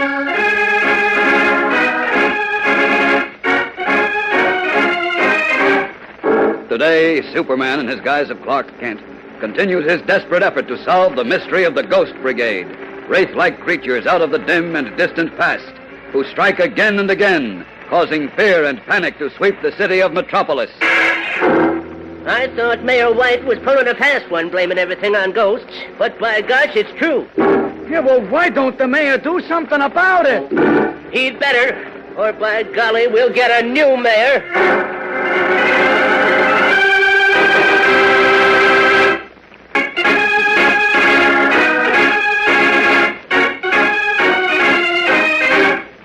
And now, the adventures of Superman. For almost a week now, the city of Metropolis has seemingly been haunted by the ghosts of villains long dead. First, the bloodthirsty pirate Captain Kidd. Then Nero, the emperor tyrant of ancient Rome. Then Geronimo, the infamous Indian chief. And now, last but not least, Lucrezia Borgia, the Italian noblewoman of the 15th century, whose specialty was murder by poison. And with each mysterious appearance of these villains risen from the dead, a catastrophe has struck Metropolis. But Superman now has a clue to the origin of the Ghost Brigade. We find him in his guise of Clark Kent, mild-mannered reporter, at the Wax Museum on the grounds of the deserted Metropolis Amusement Park. The two-story frame structure is dark and lonely, and as Kent moves silently through the dusty rooms filled with wax statues of famous people posed in amazingly lifelike attitudes, he pauses at a pedestal that had been empty at his previous visit. Now it is reoccupied by the wax figure of a woman who left her deadly mark on the pages of history, Lucrezia Borgia, the poison murderess. So, you're back, eh? Back on your pedestal. Earlier today, 50 people in a restaurant took sick because of poisoned food, and you were seen wandering around the kitchen. But that's impossible. You're made of wax. You don't live and breathe. What? That's what you think. Who said that? I did. And I know. Oh, I didn't see you behind me. Kind of sneaked up on you, didn't I? Why, yes, you did. Who are you? Never mind who I am. Who are you? And what are you doing here? I'm a newspaper reporter. You must be the watchman. Yes, sir. I take care of all these folks up here. Take care of them real good, I do. Sure you do. They look fine. You know, I'll wager you could help me. As I said, I'm a newspaper reporter. I'm looking for a story. Oh, a story, eh? Uh-huh. A story in the papers? That's right. We might even use your picture. My picture, eh? Uh-huh. You see, what I want for my story is some information about these wax statues. I'd like to find... Just a minute there, son. If you want to write a good story, don't you call them statues. What? They're folks, same as you and me. Man who made them breathe life into him. Oh, you're not serious. Now, you listen. Many's the night I've heard them talking, right here in this room. You have? Yes. And I heard them get off these here stands, walk clear out of the building. Well, how could they? The door was locked, wasn't it? Through locks and doors, stop posts. Oh. Well, now, tell me, did you ever come up here when they were talking or moving around? Yep. Once I come up to find Captain Kidd had gone away.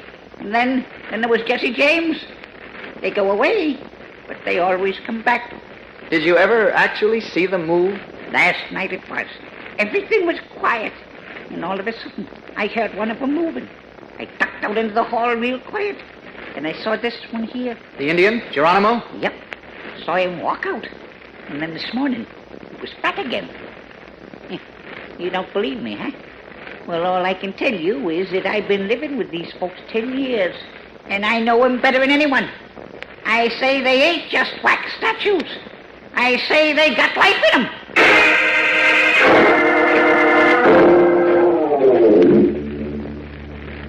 Golly, it was enough to make your flesh crawl, Chief. Standing there in that dim, musty room surrounded by wax figures and that poor, cackling old man telling me they had life in them. Well, maybe they have. I'm ready to believe anything now. Oh, blast that phone. It's been ringing all day. Yes, now what? Who? No, I can't see him. I'm busy. Tell him I'm tied up If with... it's Councilman Hammer, you'd better see him, Chief. Why? Be smart, Chief. Huh? Oh, all right. All right, send him in. Politics. Why did I ever get into it? Why? Now, calm down. Don't let Hammer know you're on edge. I'm sorry to interrupt, Your Honor. No, come in. Close the door. Thank you. As I said, Your Honor, I'm sorry to interrupt, but I have some important matters to discuss with you privately, if Mr. Kent doesn't mind. Not at all. See you later, Chief. Stay right where you are, Kent. What? In case you don't know it, Hammer, Mr. Kent is not only one of my reporters, but a close personal friend.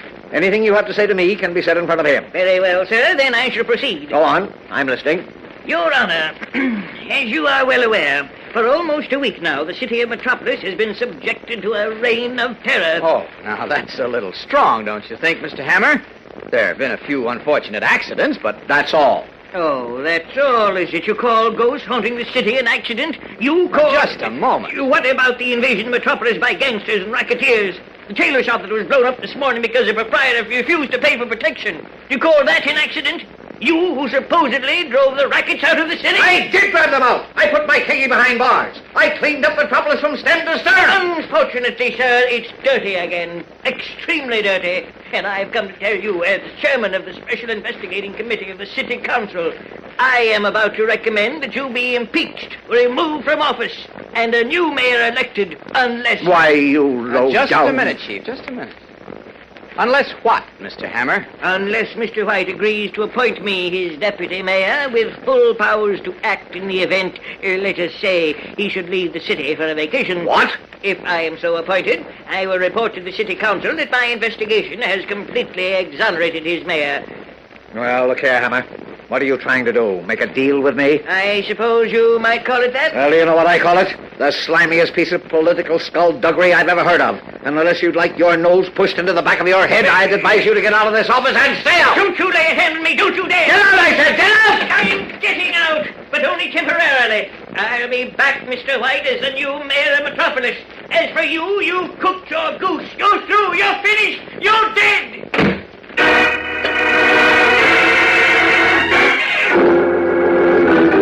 No, Mr. White, you're not finished. Not by a long shot. The real battle hasn't even begun. Don't miss the climax of today's episode for a new twist in the mystery of the Ghost Brigade. Keep listening.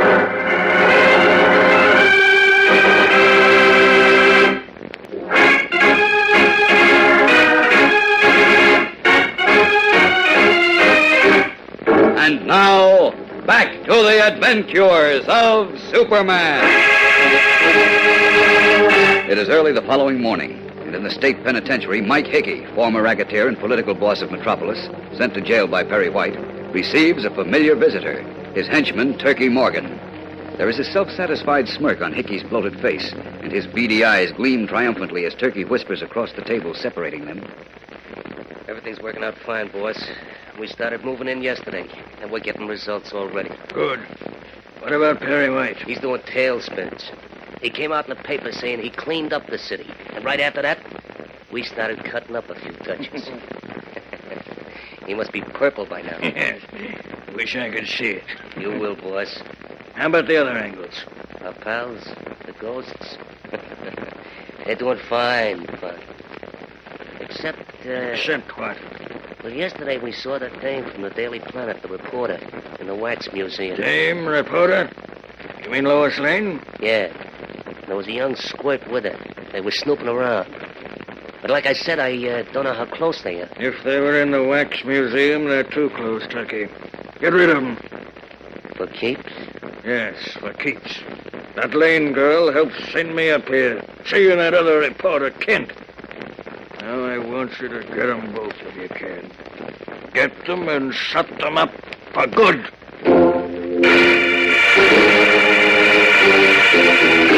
Mike Hickey has issued a deadly order. Turkey Morgan nods obediently. Even in prison behind bars, Hickey is a power to be feared. And now his murderous venom is aimed at Lois and Jimmy. Gang, tomorrow Superman finds himself in an utterly hopeless position. So don't miss it. Be sure to listen, same time, same station, for episode 9 of The Ghost Brigade on The Adventures of Superman.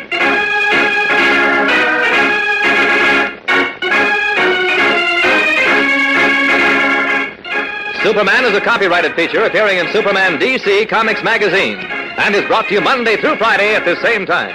Watch for the Superman Adventure serial soon to be shown at your local movie theater. Faster than a speeding bullet. More powerful than a locomotive. Able to leap tall buildings at a single bound. Look, up in the sky. It's a bird. It's a plane. It's Superman.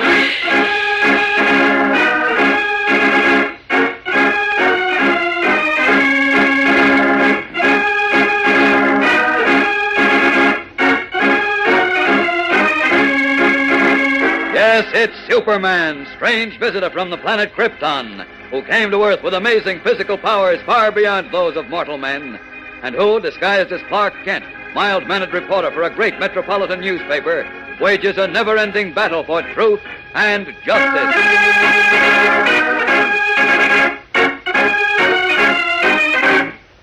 Today, Superman prepares for a final showdown with the mysterious Ghost Brigade and meets one of its villainous members face to face. In his guise of Clark Kent, he informs Perry White. Now, look, I'm all through fooling around, Chief. I'm convinced the whole business is a well-organized attempt to discredit you and get you out of office. The activities of that Ghost Brigade, Councilman Hammer's investigation, and the return of racketeering to this city are all tied in somehow. It's just a vicious smear campaign, and there's only one way to stop it. I know that way, and I'm going to do it.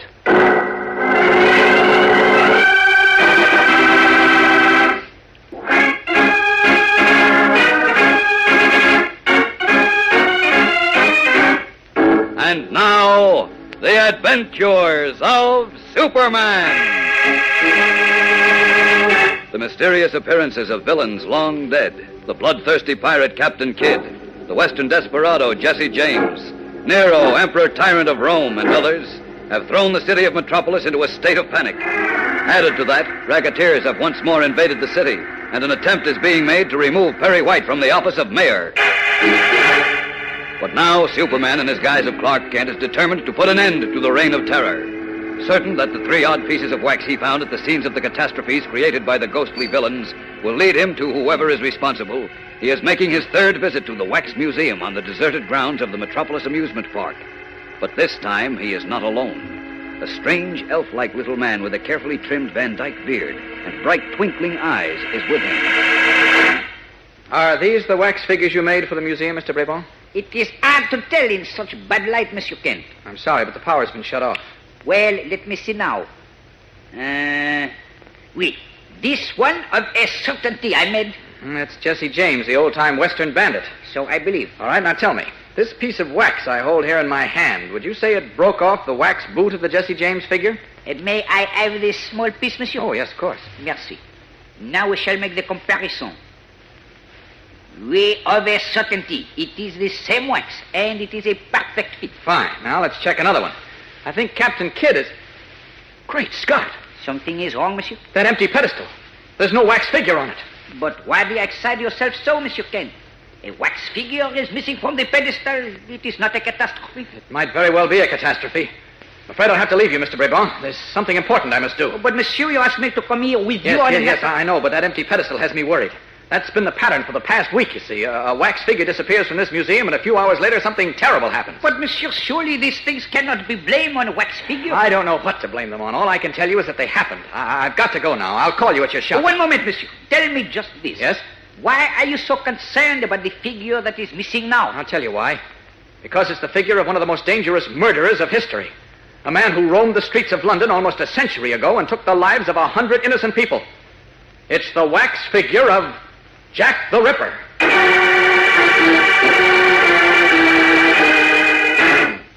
Oh, you're crazy, Kent. You're stark raving mad. Now, look, Inspector, you've got to believe me. It's been the pattern all along.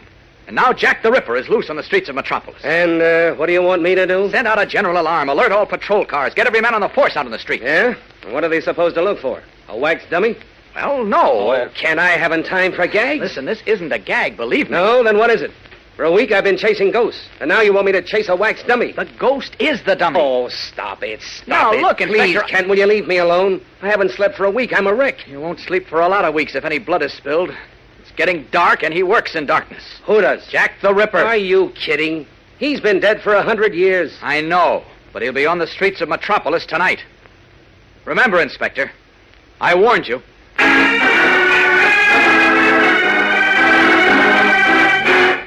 It's ridiculous, Clark. It's absolutely ridiculous. All right, now, Lois, listen to me. Just listen to me. That's all I have. All right. Go ahead. Right from the beginning, the pattern has been exactly the same. Well, every time one of the so-called ghosts appeared, either in the subway or on the city dock or in that restaurant, the wax figure of that particular person was missing from the museum. Who told you that? The watchman at the museum. Oh, now, wait a minute. Now, you yourself said that he was a little wacky. I didn't say wacky. I said queer. What's that got to do with it anyway? He saw the figures walk out. He saw the wax figures walk out? Yes. And you believe that? Look, Lois, all I know all is... I know is I'm going home, and I suggest that you take a nice cold shower and go to bed. Where's the chief? He's at City Hall. Now, look, don't bother him with this crazy idea of yours, Clark. He's got enough trouble. Well, he'll have more trouble before the night's over. Take my word for it. I'm going over to see him. Maybe he'll listen.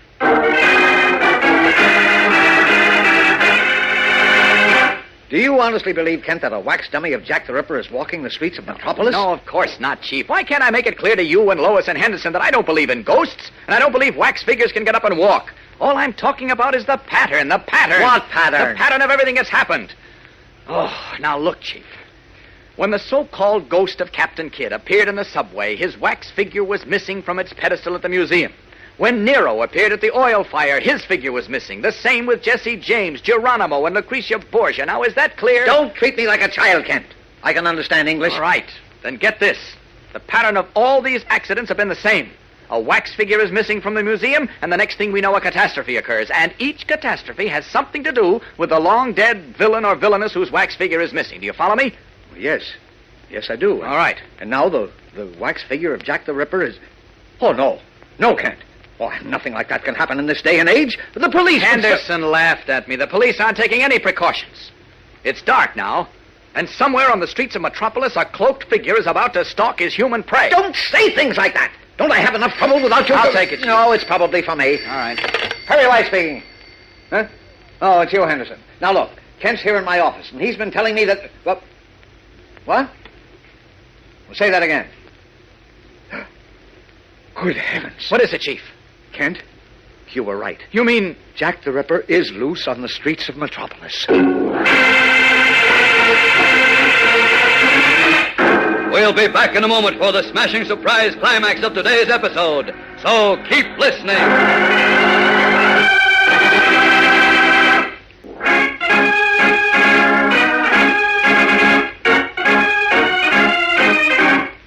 And now, back to the adventures of Superman.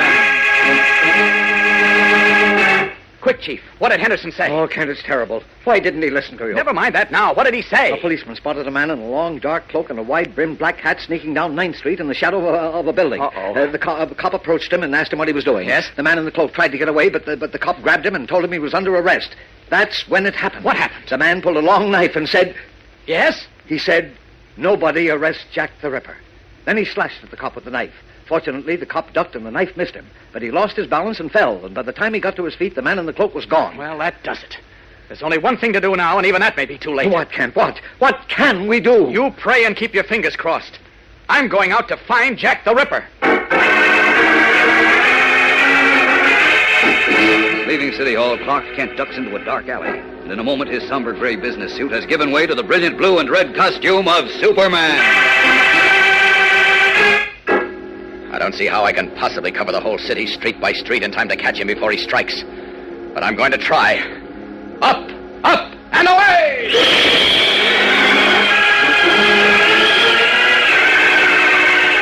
Rocketing up into the now darkened heavens, the fabulous Man of Steel, his red cape streaming in the wind, levels off 500 feet above the city. Thousands of streets and each one a possibility. This is a job that may even be too much for Superman. Away!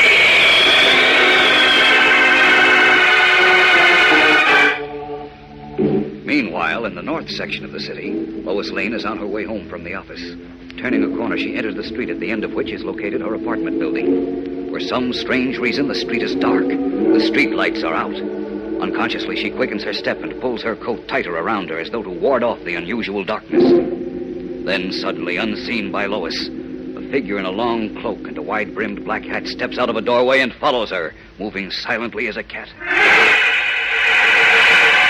Somewhere above the city, Superman is desperately seeking the very man who, at this tense moment, is dogging Lois Lane's hurried footsteps down a dark street. Will he reach that street in time? Gang, whatever you do, don't miss Monday's episode of The Ghost Brigade. Something strange and startling happens as the Man of Steel solves the mystery and brings the story to an exciting climax. So be sure to tune in again on Monday, same time, same station, for the final chapter of The Ghost Brigade on The Adventures of Superman.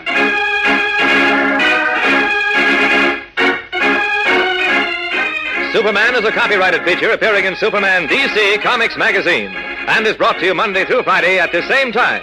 Watch for the Superman Adventure serial, soon to be shown at your local movie theater.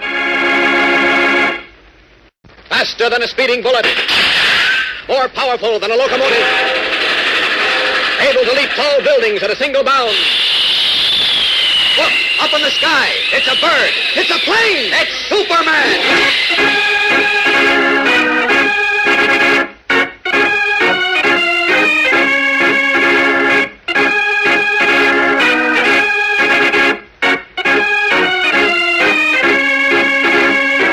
Yes, it's Superman, strange visitor from the planet Krypton, who came to Earth with amazing physical powers far beyond those of mortal men, and who, disguised as Clark Kent, mild-mannered reporter for a great metropolitan newspaper, wages a never-ending battle for truth and justice.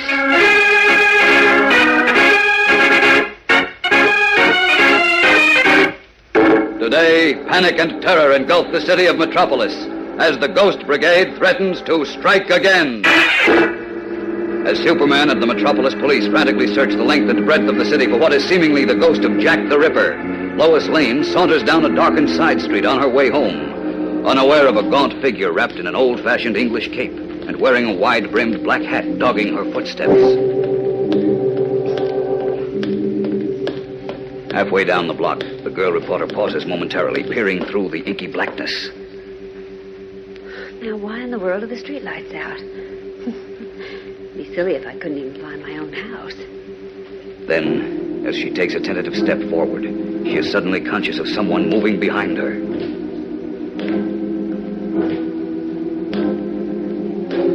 A heavy footfall, then another and another, approaching in deadly, deliberate rhythm. With a gasp of sudden instinctive fear, Lois spins around, but her wildly searching eyes can see nothing. And as blind, choking panic wells up within her, the smothering blanket of darkness seems to whirl her away into another world. A world that echoes with the sound of approaching doom.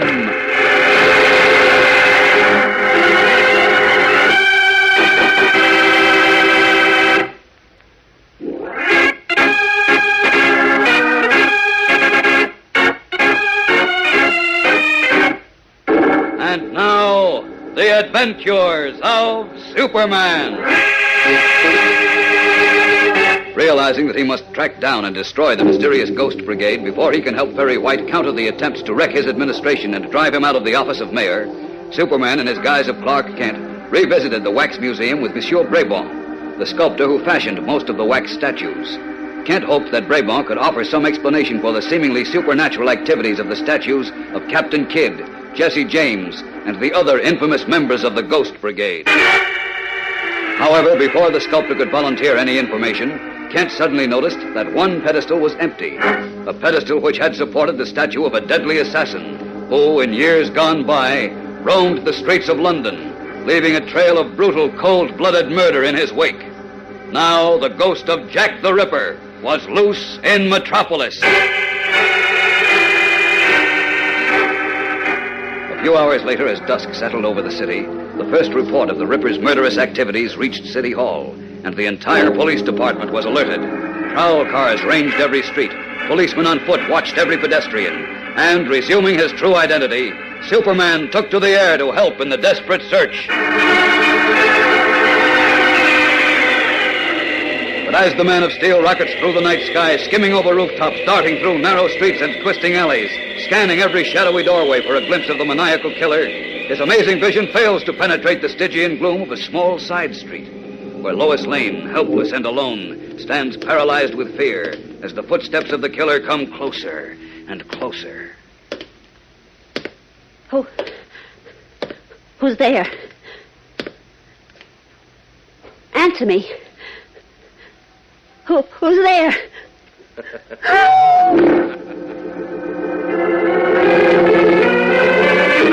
Just then, however, a car rounds the far corner of the block, and twin beams of light cut through the darkness. A tall, dark-cloaked figure is clearly illuminated, a figure towering over Lois, upraised hand clutching a steel-bladed knife. The girl's horrified scream rises clearly through the night air, reaching the keen ears of Superman flying high above the city. Great Scott! That may be an attack by the Ripper! Down! Down!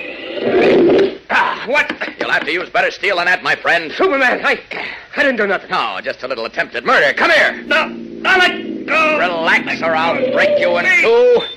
Hey, what's going on here? It's all right, friend. Everything's under control now. Gosh, it's Superman. Thanks for driving down this street. If you hadn't, this poor girl would be dead now. Well, gosh, you sure she ain't? She's lying awful quiet. She's all right. She only fainted. Oh. Well, anything I can do, Superman? No, thanks. I can handle things. Come on, you. Put me down. Put me down. Oh, no. We're going on a little trip. There.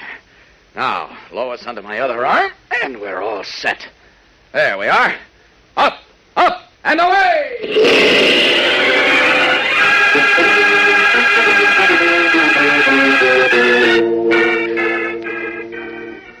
Now, blast it, Henderson, will you stop that infernal pacing? How do you expect me to keep calm when the head of my police department is a nervous wreck? I'm sorry, Mr. White, but I can't help it. Why don't we get any reports? All my men are out. They're turning the city upside down. We should hear something. Well, no news is good news. Oh, every time that phone rings, I think Jack the Ripper has another victim. Good evening, Inspector Henderson. What? Mr. White. Superman. Caesar. Superman. What in blazes is going on? It's all over, Mayor White. You don't have to worry anymore. I've got Jack the Ripper right here under my arm. Great jumping bullfrogs. Well, who's the girl? Oh. What? Why, it's Lois. Yes, she had a bad scare and she fainted, but she seems to be coming around now. Here, I'll put her on the couch. Get some water, Henderson. Right. But let me get a look at that Ripper guy. You will, Inspector. He's going to stick around for a long time. Oh. Easy, Miss Lane. What? Take it easy. Why, Superman. That's right. And you, Chief. Yes, Lois. But what happened? What am I doing here? Here's the water. Superman apparently pulled you out of a jam, Lois. It's him. It's Jack the Ripper. Steady now. Keep him away from No, me. he won't hurt you now. Here, Lois, take some water. No, I'll be all right. Well, then let me have it, Mayor White. Let's give the Ripper a good face wash. Get some of that makeup off. No, let go of me. Hold still, you. No, look. There, that's better. Let me see his face. Take a look. Why, it's Turkey Morgan. Who? Turkey Morgan. He used to be my Hickey's right-hand man before Hickey went to prison. You mean to say that this fellow has been all those ghosts? So it seems. But why? I don't understand. Turkey knows. He'll tell us. Come on, Turkey. No, I don't know nothing. Turkey, remember the little flying trip we just took from uptown? I noticed you didn't enjoy it too much. Perhaps another spin at 5,000 feet might loosen your tongue. No. Sometimes my hands get cold up there and I drop what I'm carrying. No, you wouldn't. Oh, yes, I would. Inspector Henderson, will you open the window, please? Sure. Give him a good ride, Superman. The best. Let's go, Turkey. No, don't put me down. I'll talk. I'll tell you everything. All right, go ahead. Let me catch my breath. Catch it fast or you'll be losing it for a long time. He's stalling. Come on, Turkey, open up. Okay, give me a chance. Remember, Turkey, we've got you on a charge of attempted murder. All right. Here it is. The guy behind the whole deal. The guy who thought it up and figured it out is... Look out, Turkey! Suddenly, like an arrow sped from a bow, Superman leaps at Turkey Morgan in a flying tackle, sending him sprawling just as a shot rings out. And a bullet meant for the gangster buries itself in the wall. Who fired the shot, timed to eliminate Turkey Morgan an instant before he was about to reveal the man behind the mystery of the Ghost Brigade. We'll know in a moment when we hear the exciting climax of our story. So keep listening.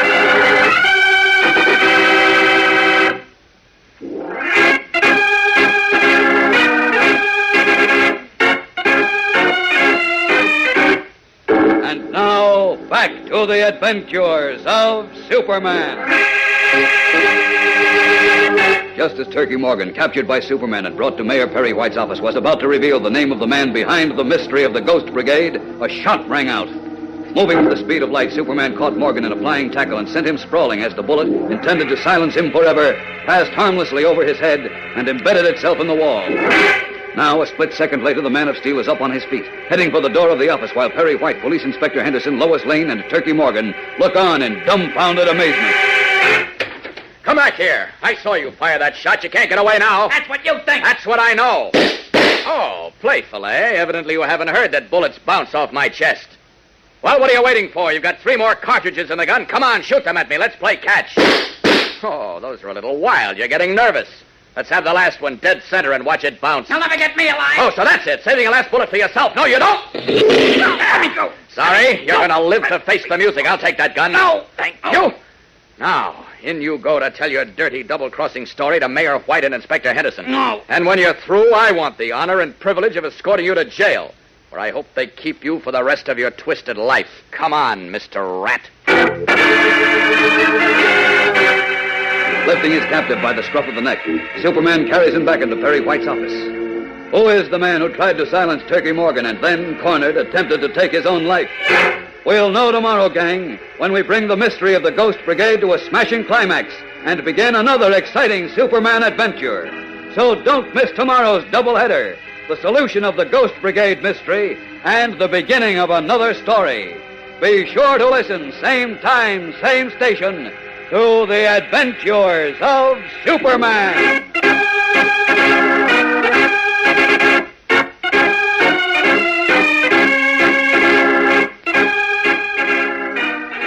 Superman is a copyrighted feature appearing in Superman DC Comics magazine and is brought to you Monday through Friday at this same time. Watch for the Superman Adventure serial, soon to be shown at your local movie theater.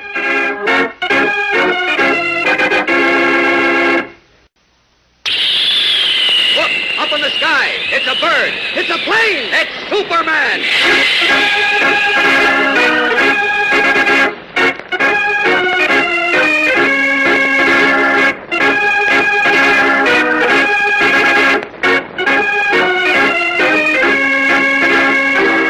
Yes, it's Superman, strange visitor from the planet Krypton, who came to Earth with amazing physical powers far beyond those of mortal men, and who, disguised as Clark Kent, mild-mannered reporter for a great metropolitan newspaper, wages a never-ending battle for truth and justice.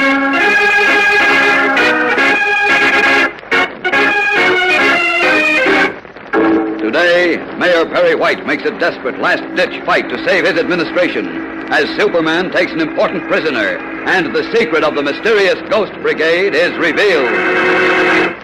All right, step inside. Turkey Morgan will be interested in seeing you. Now, get your hands off me. Put me down. Inside, I said. Superman, what's going on? Just a moment, Mr. White. Turkey, do you know this man? Let me go. I'll say I do. He's the guy you want. He's the leader of the Ghost Brigade.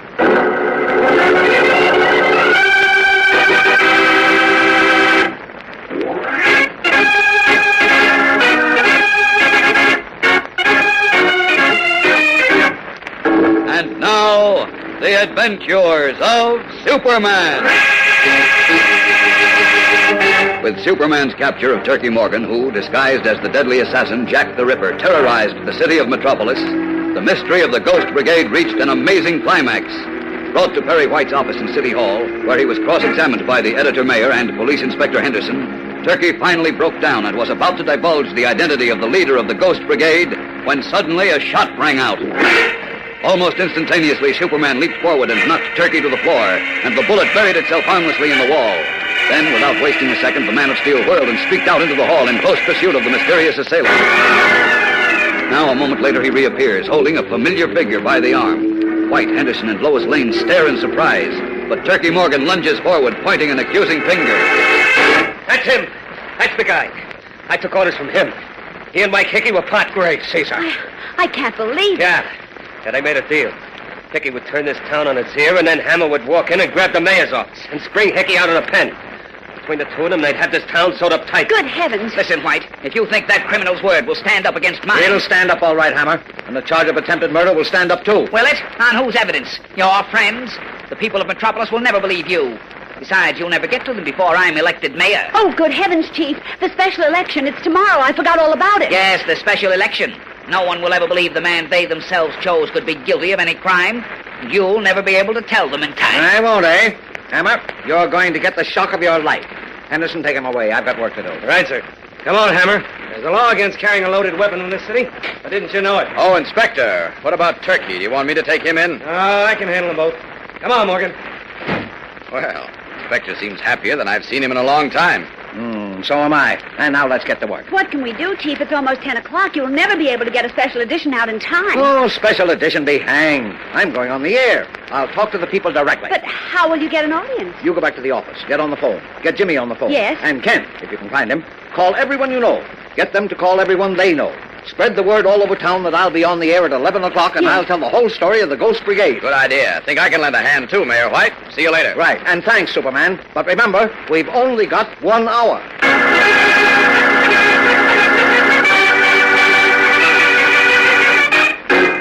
Hello, Mr. Gaines. This is Lois Lane of the Daily Planet. Now listen, this is important.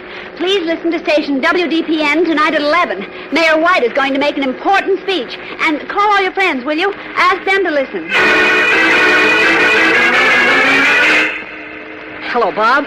This is Jim Olson. I want you and your folks to listen to the radio at 11 o'clock tonight, will you? Mayor White's going to talk. He's got something important to say. And call up all the other guys. Get everybody to listen. That's right, ma'am. 11 o'clock tonight. Mayor White is speaking. Don't forget, it's awful important. You gotta listen to him. Mayor White, 11 o'clock. Mayor White, 11 o'clock.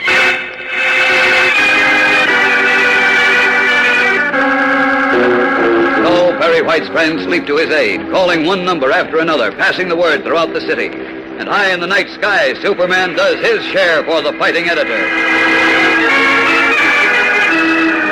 Young Jimmy Olsen, taking a breather at the office window, looks up, stares, and calls... Miss Lane, come here, quick. I can't, Jimmy. I haven't time. You gotta look. It's Superman. Oh, what's he doing? He's flying over the city, pulling a banner along behind him. See it? Must be at least 100 feet long. Oh, yes. Here, Mayor White, 11 o'clock tonight, station WDPN. Oh, how wonderful, Jim. That's what he meant by lending a hand. Wow, what a deal. Good heavens. It's 11 o'clock now. Turn the radio on. Leaping lizards. Bring you a special address by His Honor Perry White, Mayor of Metropolis. In time. Mayor White. Friends and citizens of Metropolis, I am speaking to you tonight not as the mayor, but as a man with certain facts in his possession. Facts which you must know. In the past 2 weeks, Metropolis has been visited by what has been popularly called the Ghost Brigade. We've seen Captain Kidd, Jesse James, Jack the Ripper, and others. Well, they have been led by a Benedict Arnold, by a double-crossing traitor in our own city government, by Councilman Albert Hammer. That's telling him, Chief. Councilman Hammer entered into an agreement with Mike Hickey, former political boss of Metropolis, now in the state penitentiary.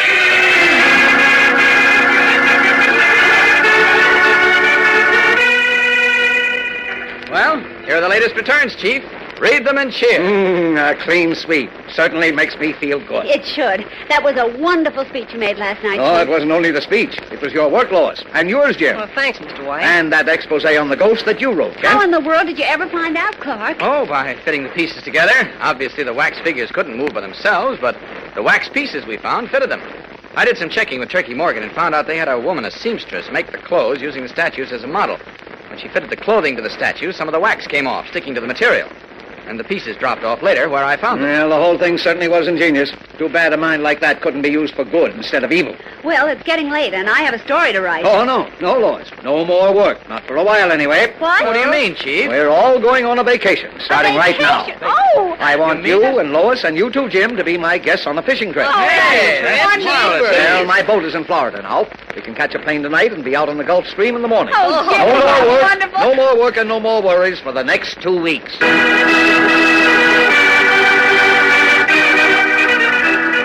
Editor White smiles, and Kent, Lois, and Jimmy smile with him in anticipation of 2 full weeks of pleasure. but their smiles would fade instantly if they could only look ahead. For what Perry White plans as a vacation cruise may turn out to be the strangest adventure of their lives. We'll know more in just a moment, gang, so keep listening.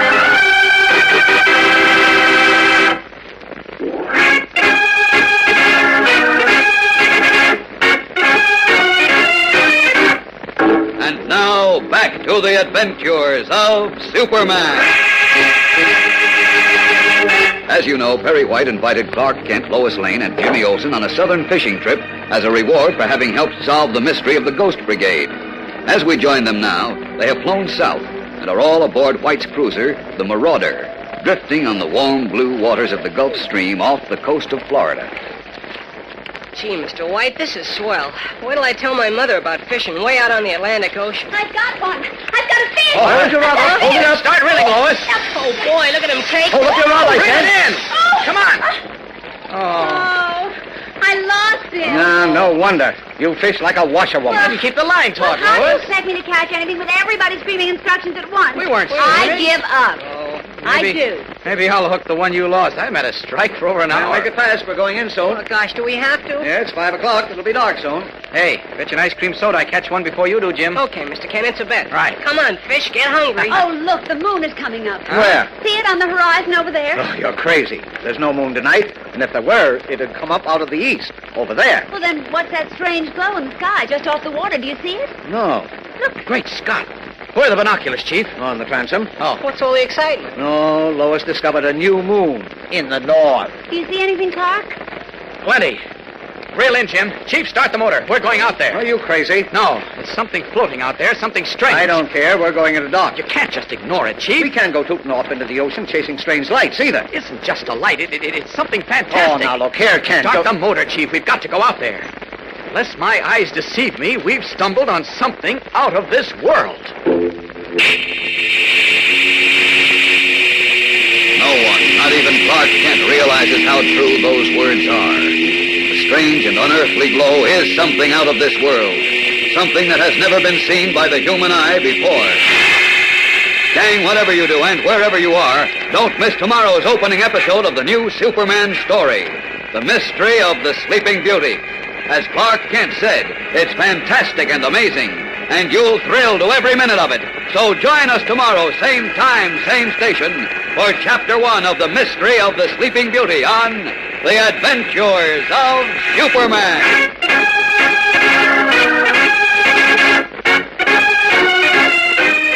Superman is a copyrighted feature appearing in Superman DC Comics magazine and is brought to you Monday through Friday at the same time. Watch for the Superman Adventure serial soon to be shown at your local movie theater.